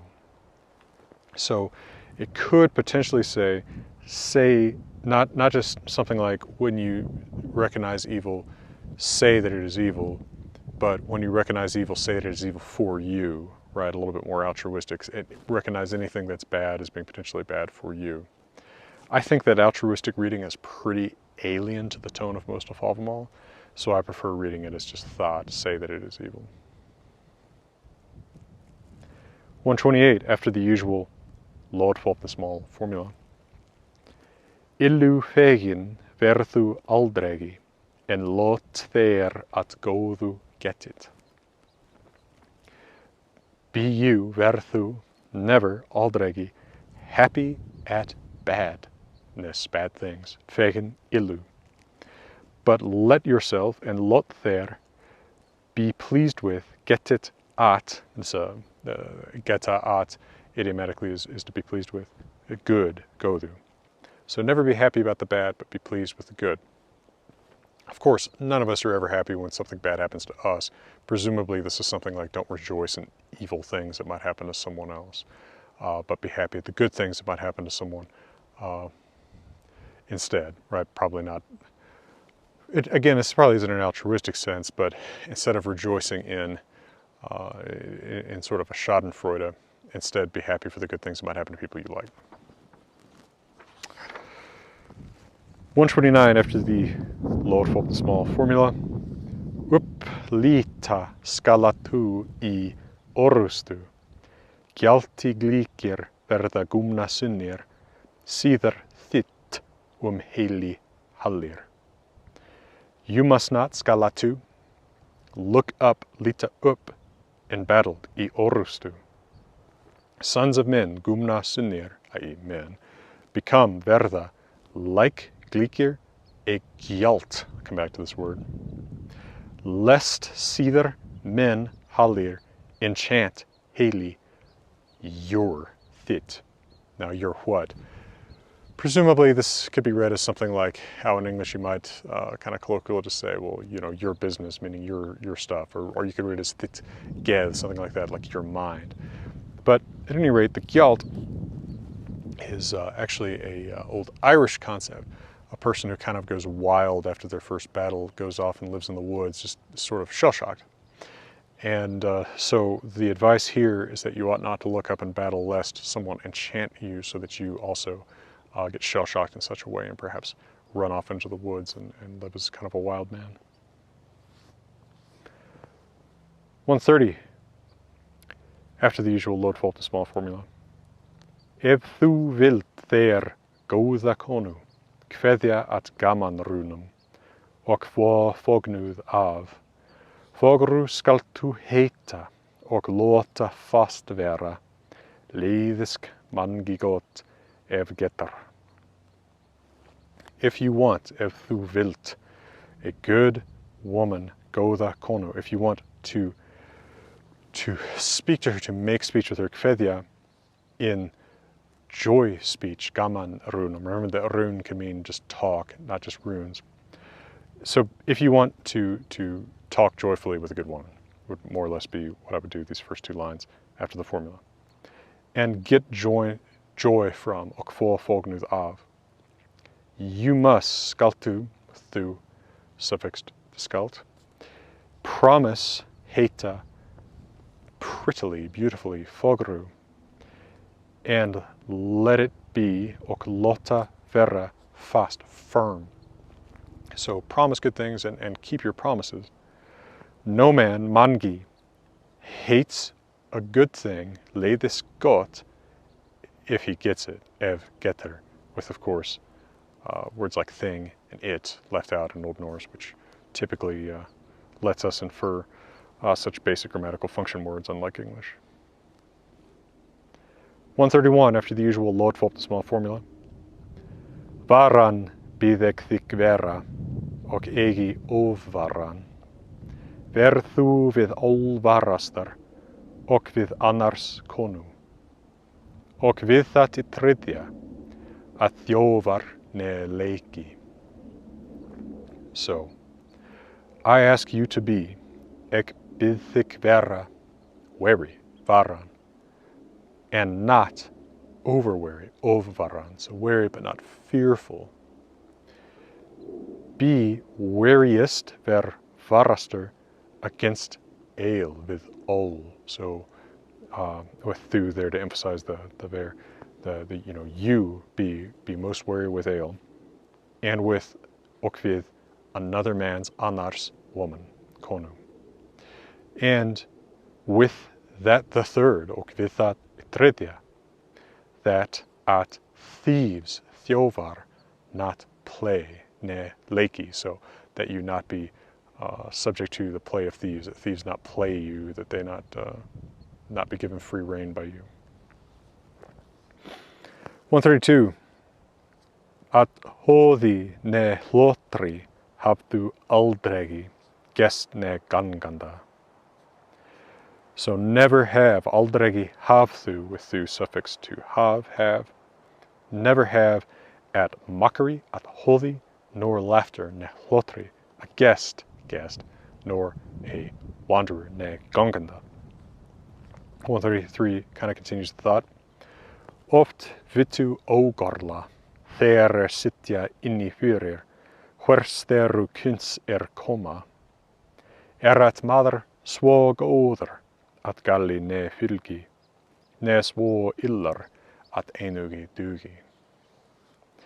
So often, oft, those who there sit inside, inni, before, fyrir, presumably before the door.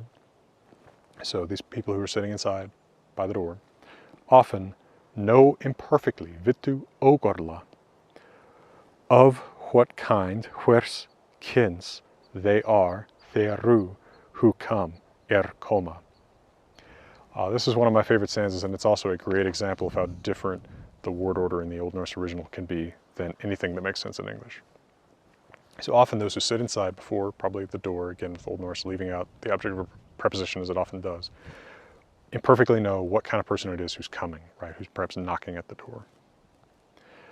No man is so good, or a man is not so good, maður svo góður, that flaw not follows, at galli ne fylgi. So no man is so good that he has no flaw, nor so bad, ne svo illar, at dugi, that, and then he must be supplied, that he avails for, that he is good for, nothing, einugi. 134, after the usual opening formula, at horum þul hlæðu aldregi, oft gott það gamlir kveða, oft skorpum belg skilin orð koma, þeim hangir með hón, og skollir með skróm, og vafir með vilmogum. So never, aldregi, laugh, hlæðu, with thu suffix hlæ, laugh, at a gray-haired thular, horum thul. Now thular being some kind of archaic office in the Germanic language world, probably something like orator or poet, something like that, someone fairly close to a king, though. Not in the sense that the position is king-like, but that these people sit seemingly fairly close to figures of authority. Like the classic example of a thular would be Unferth in Beowulf.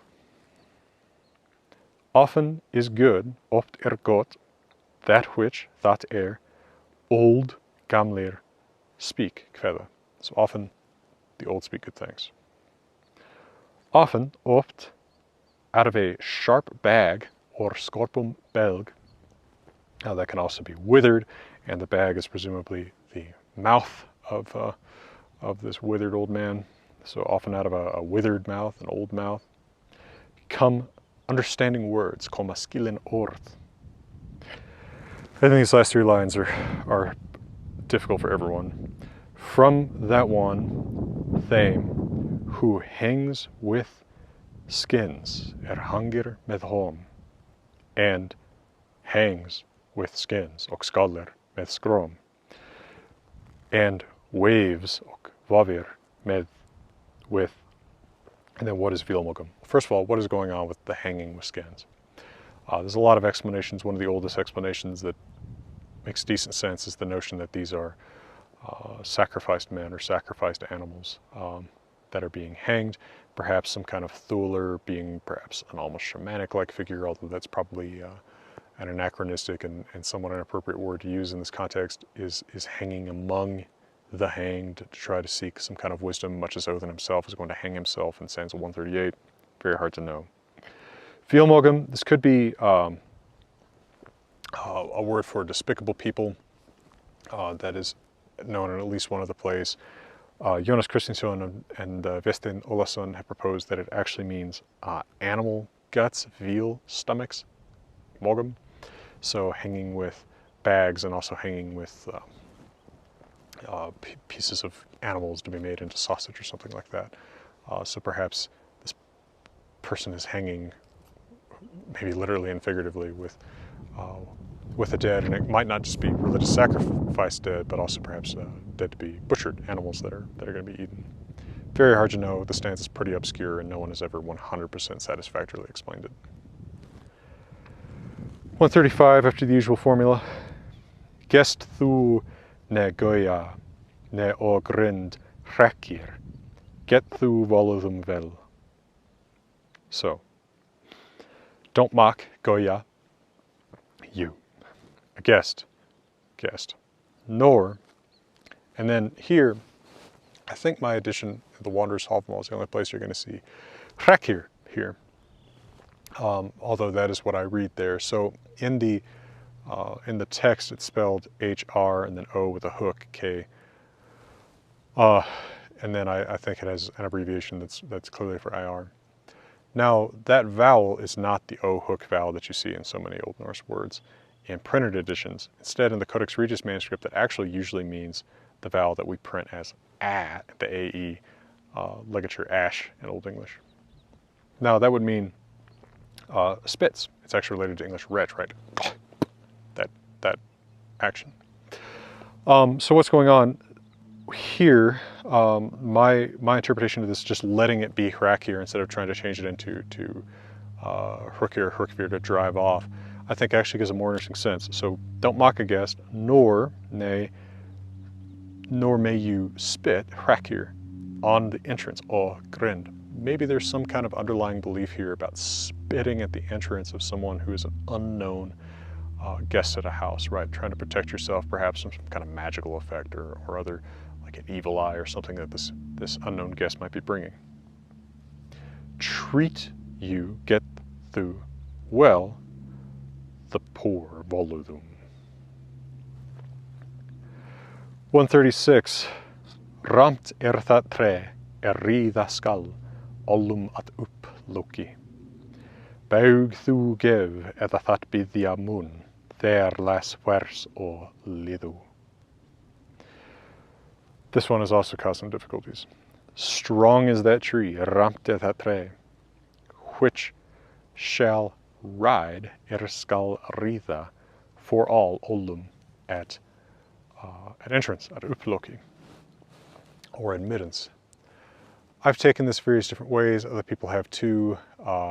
Right now, I would say what I think is the best explanation is actually saying that the bar that bars a door needs to be strong, and yet it is a strong one that is also still letting everyone in. So you need to be strong enough to resist those who might do you harm, but be generous enough to let everybody in.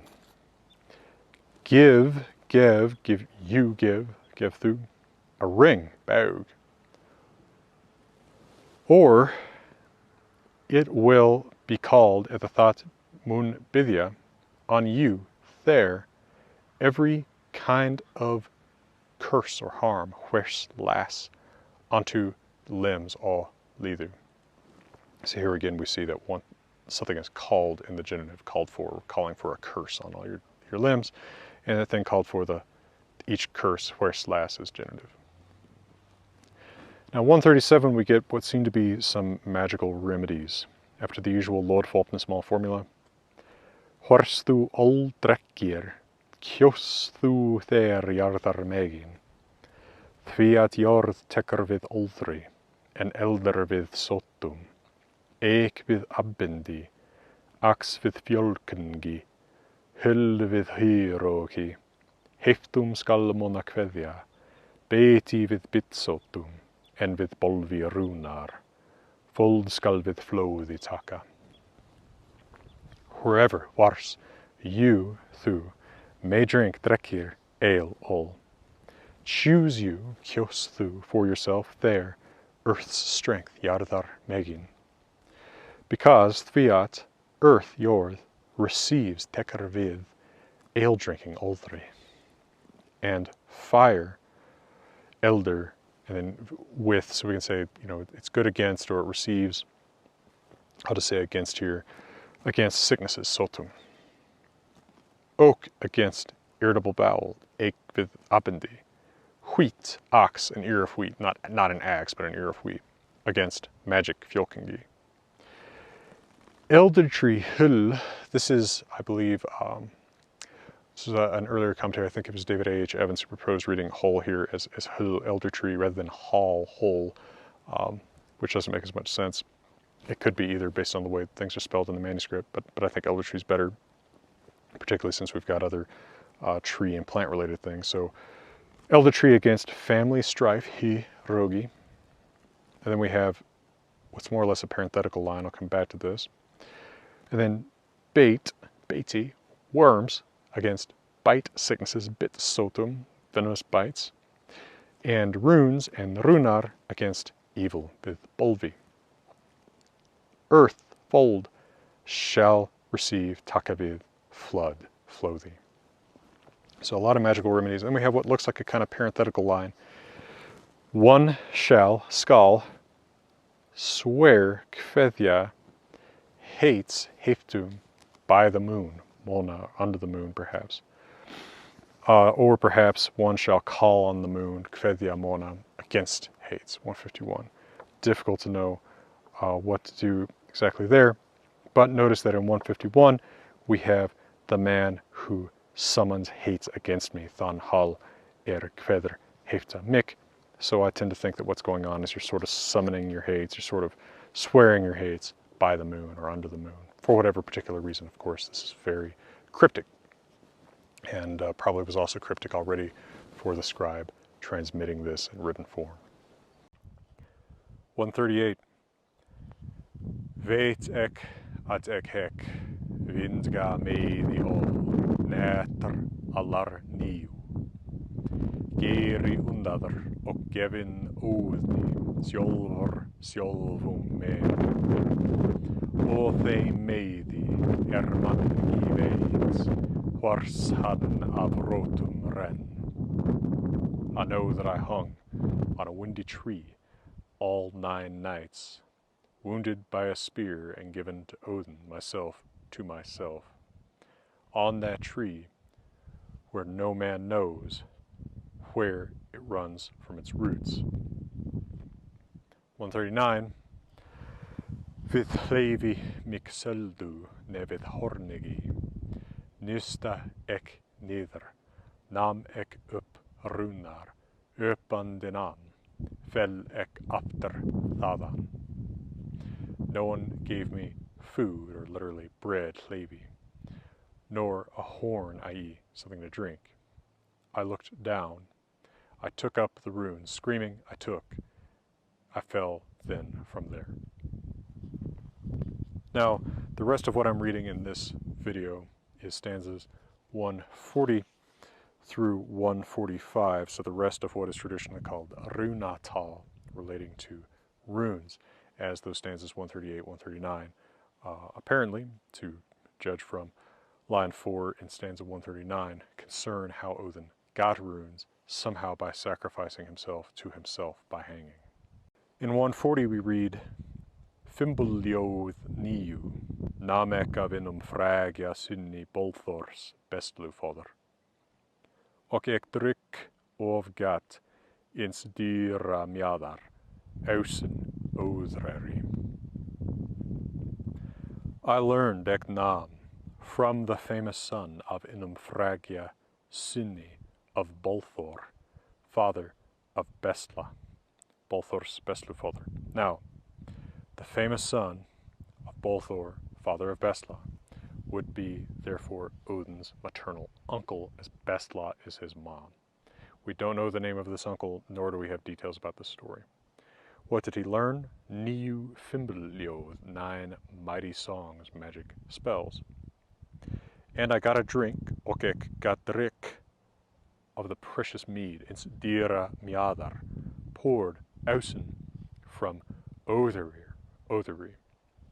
Now, inconsistently in the Eddas we read of Oðreri as the mead that makes you a poet by drinking it, or the container that contains the mead that makes you a poet. Here it seems to mean the container, since this is poured from Oðreri. 141. Thor namek fravask ok fróðrvera, ok vaxa ok vel havask. Orð mer af orði, orðs leitaði. Verk mer af verki, verks leitaði. Then I began Thor Eknam to become fertile, productive, fravask, and to be wise, ok vera fróðr, and to grow, ok vaxa, and to have myself well, ok havask bells, to thrive. A word, orð, sought a word, leitaði orðs, from a word, av orði, from me, or of me. So a word sought a word, following a word, so just I produced probably word after word after word. A work sought a work from a work of me. So, and then work after work after work, deed after deed after deed followed from me. So he becomes very eloquent, generating a great deal of speech, very productive, generating a great deal of deeds. 142. Runar munt þú finna ok roðna stafi, mjög stóra stafi, mjög stinna stafi, fóði fimbulþúlr ok gurðu ginregin ok reist hróptar rokna. You will find þú munt finna runes and letters for reading ok stafi rodna. Very great letters, mjög stóra stafi. Very powerful letters, mjög stinna stafi, which Fimbulthulr, this is Odin himself, the mighty Thulr, Thulr being an archaic office of some kind related to formal speech, most likely. So the mighty Thulr, Odin painted, and the mighty gods made, Ginregen Gordu, and Hroftur, another of Odin's names, of the gods, Rogna, carved. 143. Óðinn með osum en fyr olvum dóin, dvalinn dvergum fyrir, osviðar jotnum fyrir, ek reist sjálfur sumar. Odin among the gods, among the Asir also, and Dóin for the elves, dvalinn for the dwarves fyrir dvergum, osviðar for the Jotnar, giants, fyrir Jotnum. I myself, ek sjálfur, carved some, reist sumar. 144. Veitstu hve rista skal, veitstu hve róða skal, veitstu hve fó skal, veitstu hve freista skal, veitstu hve biðja skal, veitstu hve blóta skal, veitstu hve senda skal, veitstu hve soa skal. Do you know, veitstu, how, hve, one shall, skal, and then we have several different verbs. Do you know how one shall, how one must carve, rista, how one must read, roda, how one must paint, fo, how one must try, fresta, how one must ask, biðja, how one must bless or worship, blóta, how one must send, senda, how one must offer, kill, probably in sacrifice, soa. And what is the object of these? Probably runes, given the context around. 145. Betra óbeðið en se ofblótið. Ser til gildis gjöf. Betra ósent en se ofsóið. Svo thunder reist fyr þjóðarokk, þar hann upp reis hann aftur of kom. Better is unprayed, unasked for, than it may be, and say, over-sacrificed, over-worshipped, of-bloated. Always a gift, oi gjöf, looks to ser til repayment, gildis. Better is unsent, betra ósent, than it may be, and say, over-sacrificed, of-so it. Then we have a metrical shift. We go from ljóðaháttr in this first part to forni this log in these last 4 lines. Svo thunder reist fyr þjóðarokk, þar hann upp reis hann aftur of kom. So thunder, a name of Odin's that does not mean thunder, it's probably actually related to the verb thenya, to stretch. So Odin carved before the fates fyr rock of men, þjóða. Where or when he rose up, han reis up, when he han came back, kom after. Stanza 146. Ljóð þau kann, kannat þjóðans kona, og manskis mogar. Hjálp heitir eitt, en það hjálpa mun, við sokkum og sorgum, og sutum gorvolum.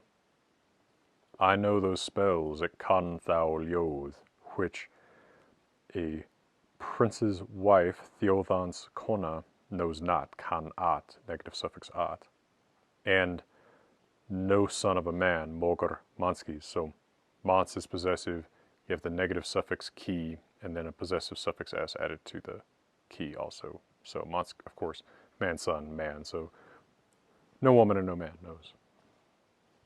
Help is the name of one, hjálp heitir eitt, and that will help you, and that mun hjálpa þér, against lawsuits, sokkum, and sorrows, sorgum, and all sorts, gorvorum, troubles, sutum.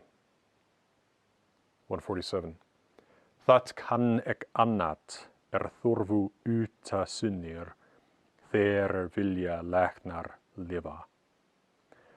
I know that second, ek kann það annat, which men's sons, again just men, uta sunnir, need, þorfu.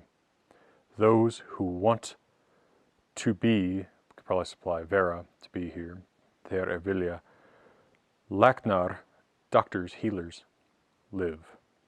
So I know a spell to make you a healer, more or less, is the gist of this, it seems. 148. Það kann ek þriðja, ef meir verður þörf mikil, hafts við mína heiftmógu. Eggjar ek daufi minna anskota, bitat þeim vopn nevelir. I know that third, ek kann það þriðja. If great need, if mikil þörf happens for me, verður meir, for hindrance hafs against my hate sons, við mina heiftmóga, my enemies. I dull edges, ek daufi eggjar, of my enemies, mina anskota. For them, do not bite, bitat, so bita with negative suffix t, weapons nor velir, staffs, blunt. So neither sharp weapons nor blunt weapons bite, do damage. 149. Það kann ek it fjorða, ef meir hyrðar bera bondat bóglimum. Svo ek gel at ek ganga må, sprettar mera fótum fjottor, and of hondum haft. I know that the fourth, that kann það fjorða, if men of fjorðar bring me bera mer bonds, chains, at my arms at bóglimum, so I cast svo ek gel that I may walk atek mo ganga. Fetters, a fetter, a chain, fjotter, springs from my feet, spretter a fotomer. Remember that you don't use the possessive form my, min, with body parts. You say mer, of me, to me. So, my feet. And from hands, the haft, the bonds, the bind, whatever binds you. 150. That kan ekit fimta, evek se a fori skotin flein I folki vada. Fligra hans vostint, at ek stod vegak, evek hans jonum of sek. I know that the fifth, cantatit fimta, if I see, evek se, shot from malice, skotin of fori, a spear, flame, waiting in an army, vada, I folki. So if I'm watching where an enemy has thrown a spear into an opposing army. He, the spear, flies not, flygra, so powerfully, so stint, that I cannot stop it, adek stodvikak.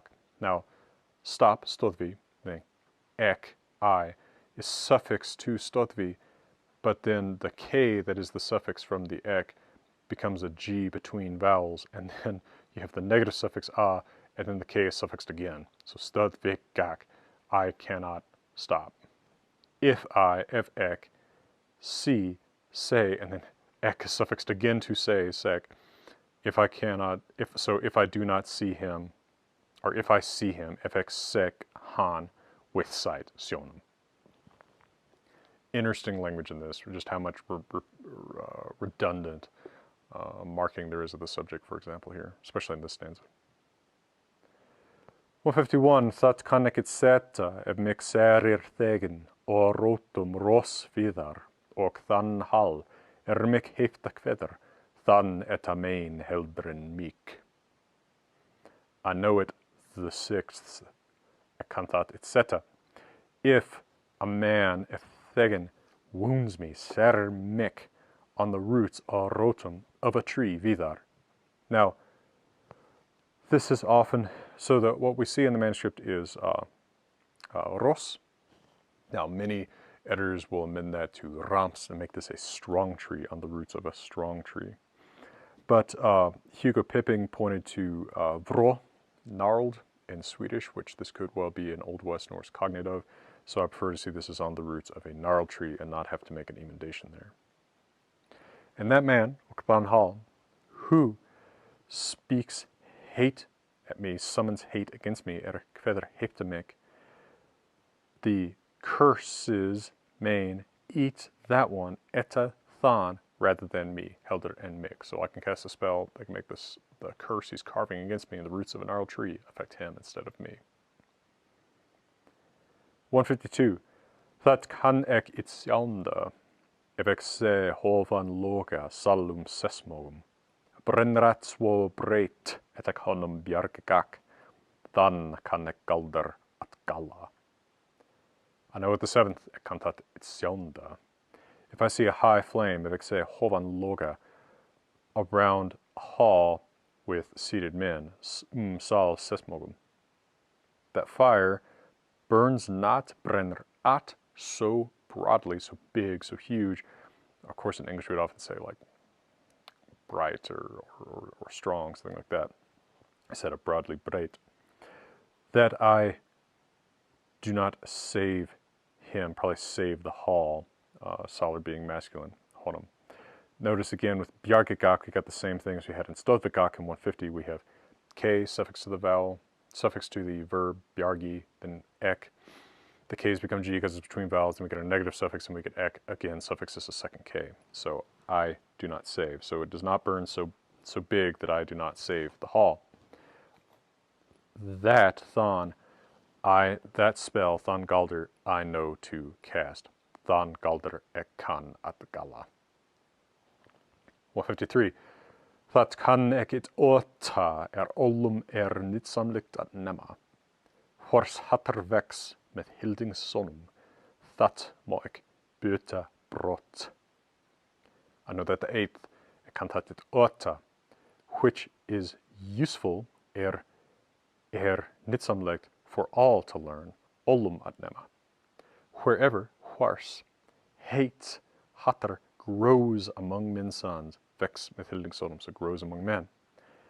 That, referring back to hatred, which is neuter, I may fix swiftly, ek må bøta brott. 154. That kan eket niunda, if mick naudrum stender, at bjarga fari minno og floti. Vinde kyri vågi å, og svavik allan sæ. I know that the ninth, ek kantat et niunda, if there stands need for me, if stender naudr mick, to save my ship at bjarga minno fari on the sea or floti. A calm wind at kyri vind on the waves on the sea or vogi, and I put to sleep og svavik, svavi, that ek is suffix to the verb, all the sea, allan sæ. And notice Odin actually uses the spell in Regnsmál when Regin and Sigurd pick him up at sea. 155. That kan ekki tiunda ef ek se tunriður leika lofti ó. Expo vink at villar fara, sinna heim hama, sinna heim huga. I know that the 10th, that kantat tiunda, if ek say tunriður, this would literally be like hedge riders, farm riders. Now often in Old Norse, trolls or witches or zombies, aftergangr, are said to ride the barn, or ride the house, or ride the hedges, or ride livestock. So at night, evil beings sort of have little evil being troll rodeos. And if I see them play aloft, leika or lofty, play up in the sky, I so work, expo vink, with ek also suffixed bin, work, do, that they get lost at thar fara villar, from their home skins, sinna heim hama, from their home mind, sinna heim huga. Now, Bente Gylvag Alvar has pointed out in modern Norwegian folklore that the hug of a witch may leave the body and wander in a different ham or skin. And so probably this is a reference to Odin being able to make that the home body inaccessible to the hug, so the spirit gets lost from the body more or less.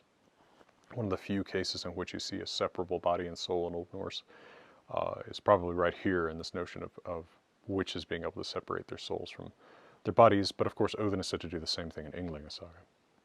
Let me also point out that Thar Villar is an emendation for the manuscripts Thar Vilir, which is a masculine form.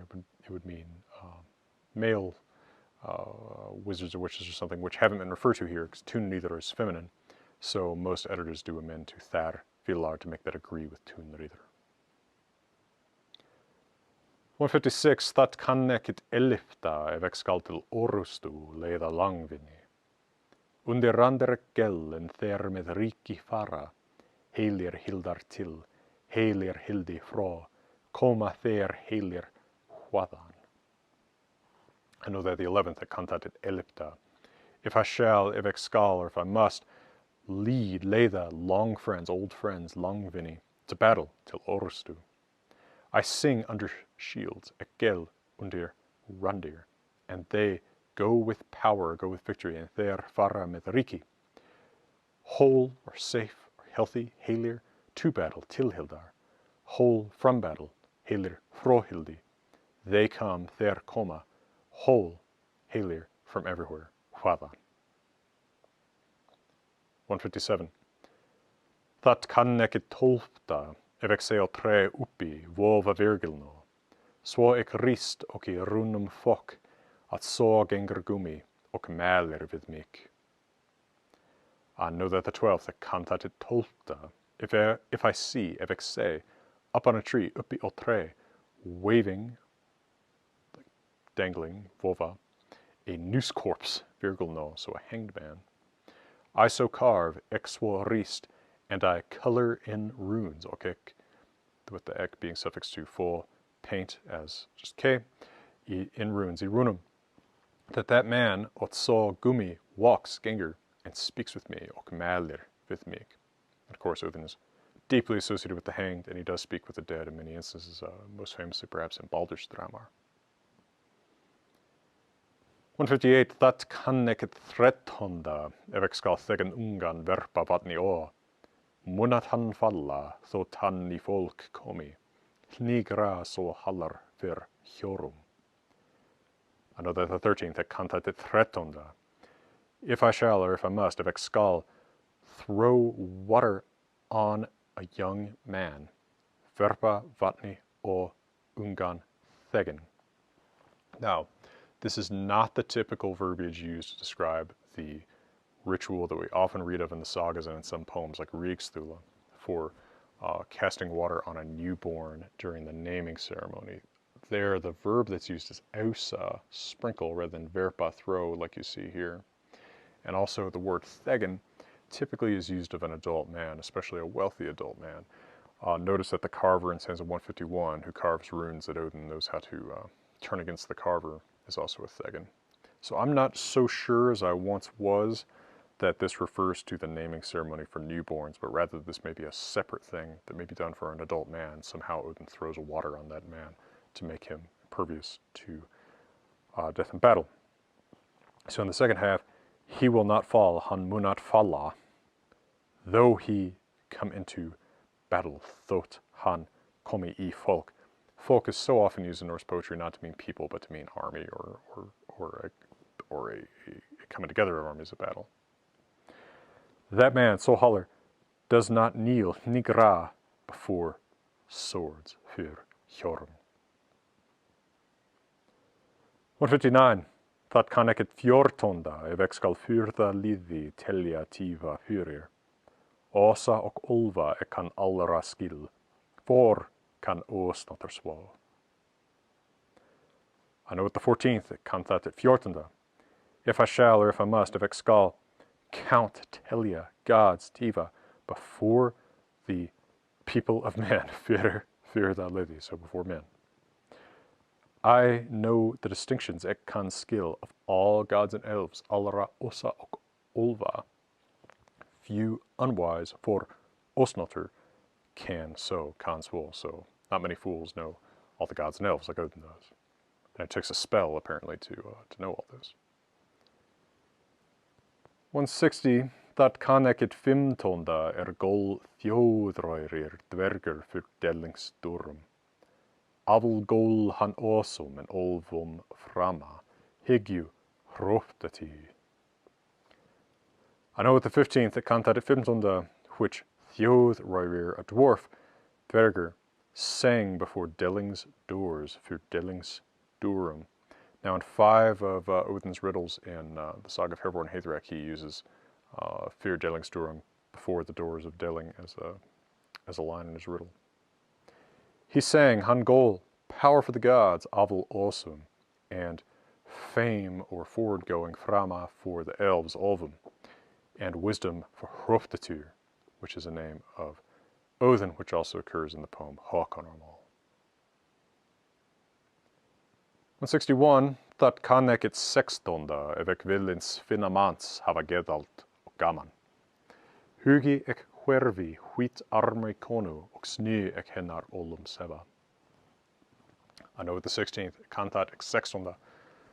If I want, evek vill hava all the mind, alt ged and joy och gaman of the wise girl in Svinamans. Remember, man with one N is girl rather than man.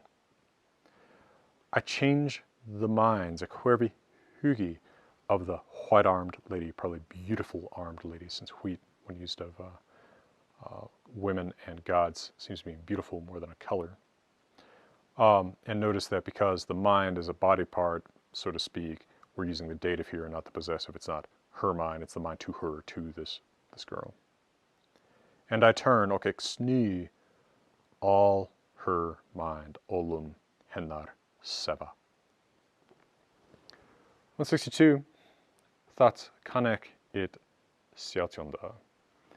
At mikmun saint fyrask it manungaman. Ljóða þessa mundu lóðvopnir lengi vanr vera. Þó seth góð ef þú getur, nyt ef þú nemur, þorv ef þú þiggur. So I know that the 17th, ek kantat it sjatjonda, that at the young girl, manungaman, will very late saint reject me, firask mik. So she, in other words, won't reject him. So whoever this girl is won't turn him down. You, which is hidden in munthu, you will. Lodfofnir, here's Lodfofnir again out of nowhere. And notice that this stanza does kind of repeat some of the language of the refrain in Lodfofnismal. So you, Lodfofnir, will long be mun lengi vera, without vanar, these songs, thessa leoda. Though they, understood, would be, say, for you, there, good, go, if you get, if tu getter them. Useful if you learn them, nýtt if tu nemmer, needful if you receive them, thorf if tu þigr. 163. Það kann ekkit åtjonda erek ava kinnik, boyd ne matskonu. Allt betra ein kann, það fylgir ljóða lokum. Nema þeirri inni mek armi ver, eða mín syster se. I know what the 18th, which I never teach erek ava kinnik, a girl, moi, nor a man's wife, nemans konu. Everything is better, allt betra, when one alone knows, ein kann, that follows the end of the spells, that fylgir lokum ljóða. Unless that one, so he's coming back to, he'll never teach it to any girl except that one, nema þeirri eini, who guards my arms, ver mek armi, or guards my arm, lies in my arm, or it may be eða say, my sister, mean sister. 164, nu Hávamál kveðin, hólu í, alþorf utasonum, óþorf jotnasonum. Heil sor hvað, heil sor kann, njóti sor nam, heilir þers hlutu. Now the high ones, or one-eyed ones, hova, words, mol, are spoken, kveðin, in the one-eyed or high one's hall, I holu. All needful for the sons of men. So needful, useful for the sons of men, for men. Unneedful, othor, for the sons of Jotnar, giants. Hail that one who spoke, hail sor kvad. Hail that one who knows, hail sor kan. Enjoy or use, make use of, nyoti, that one who learned, sor nam. Hail those who listened. Heilir þers hlutu.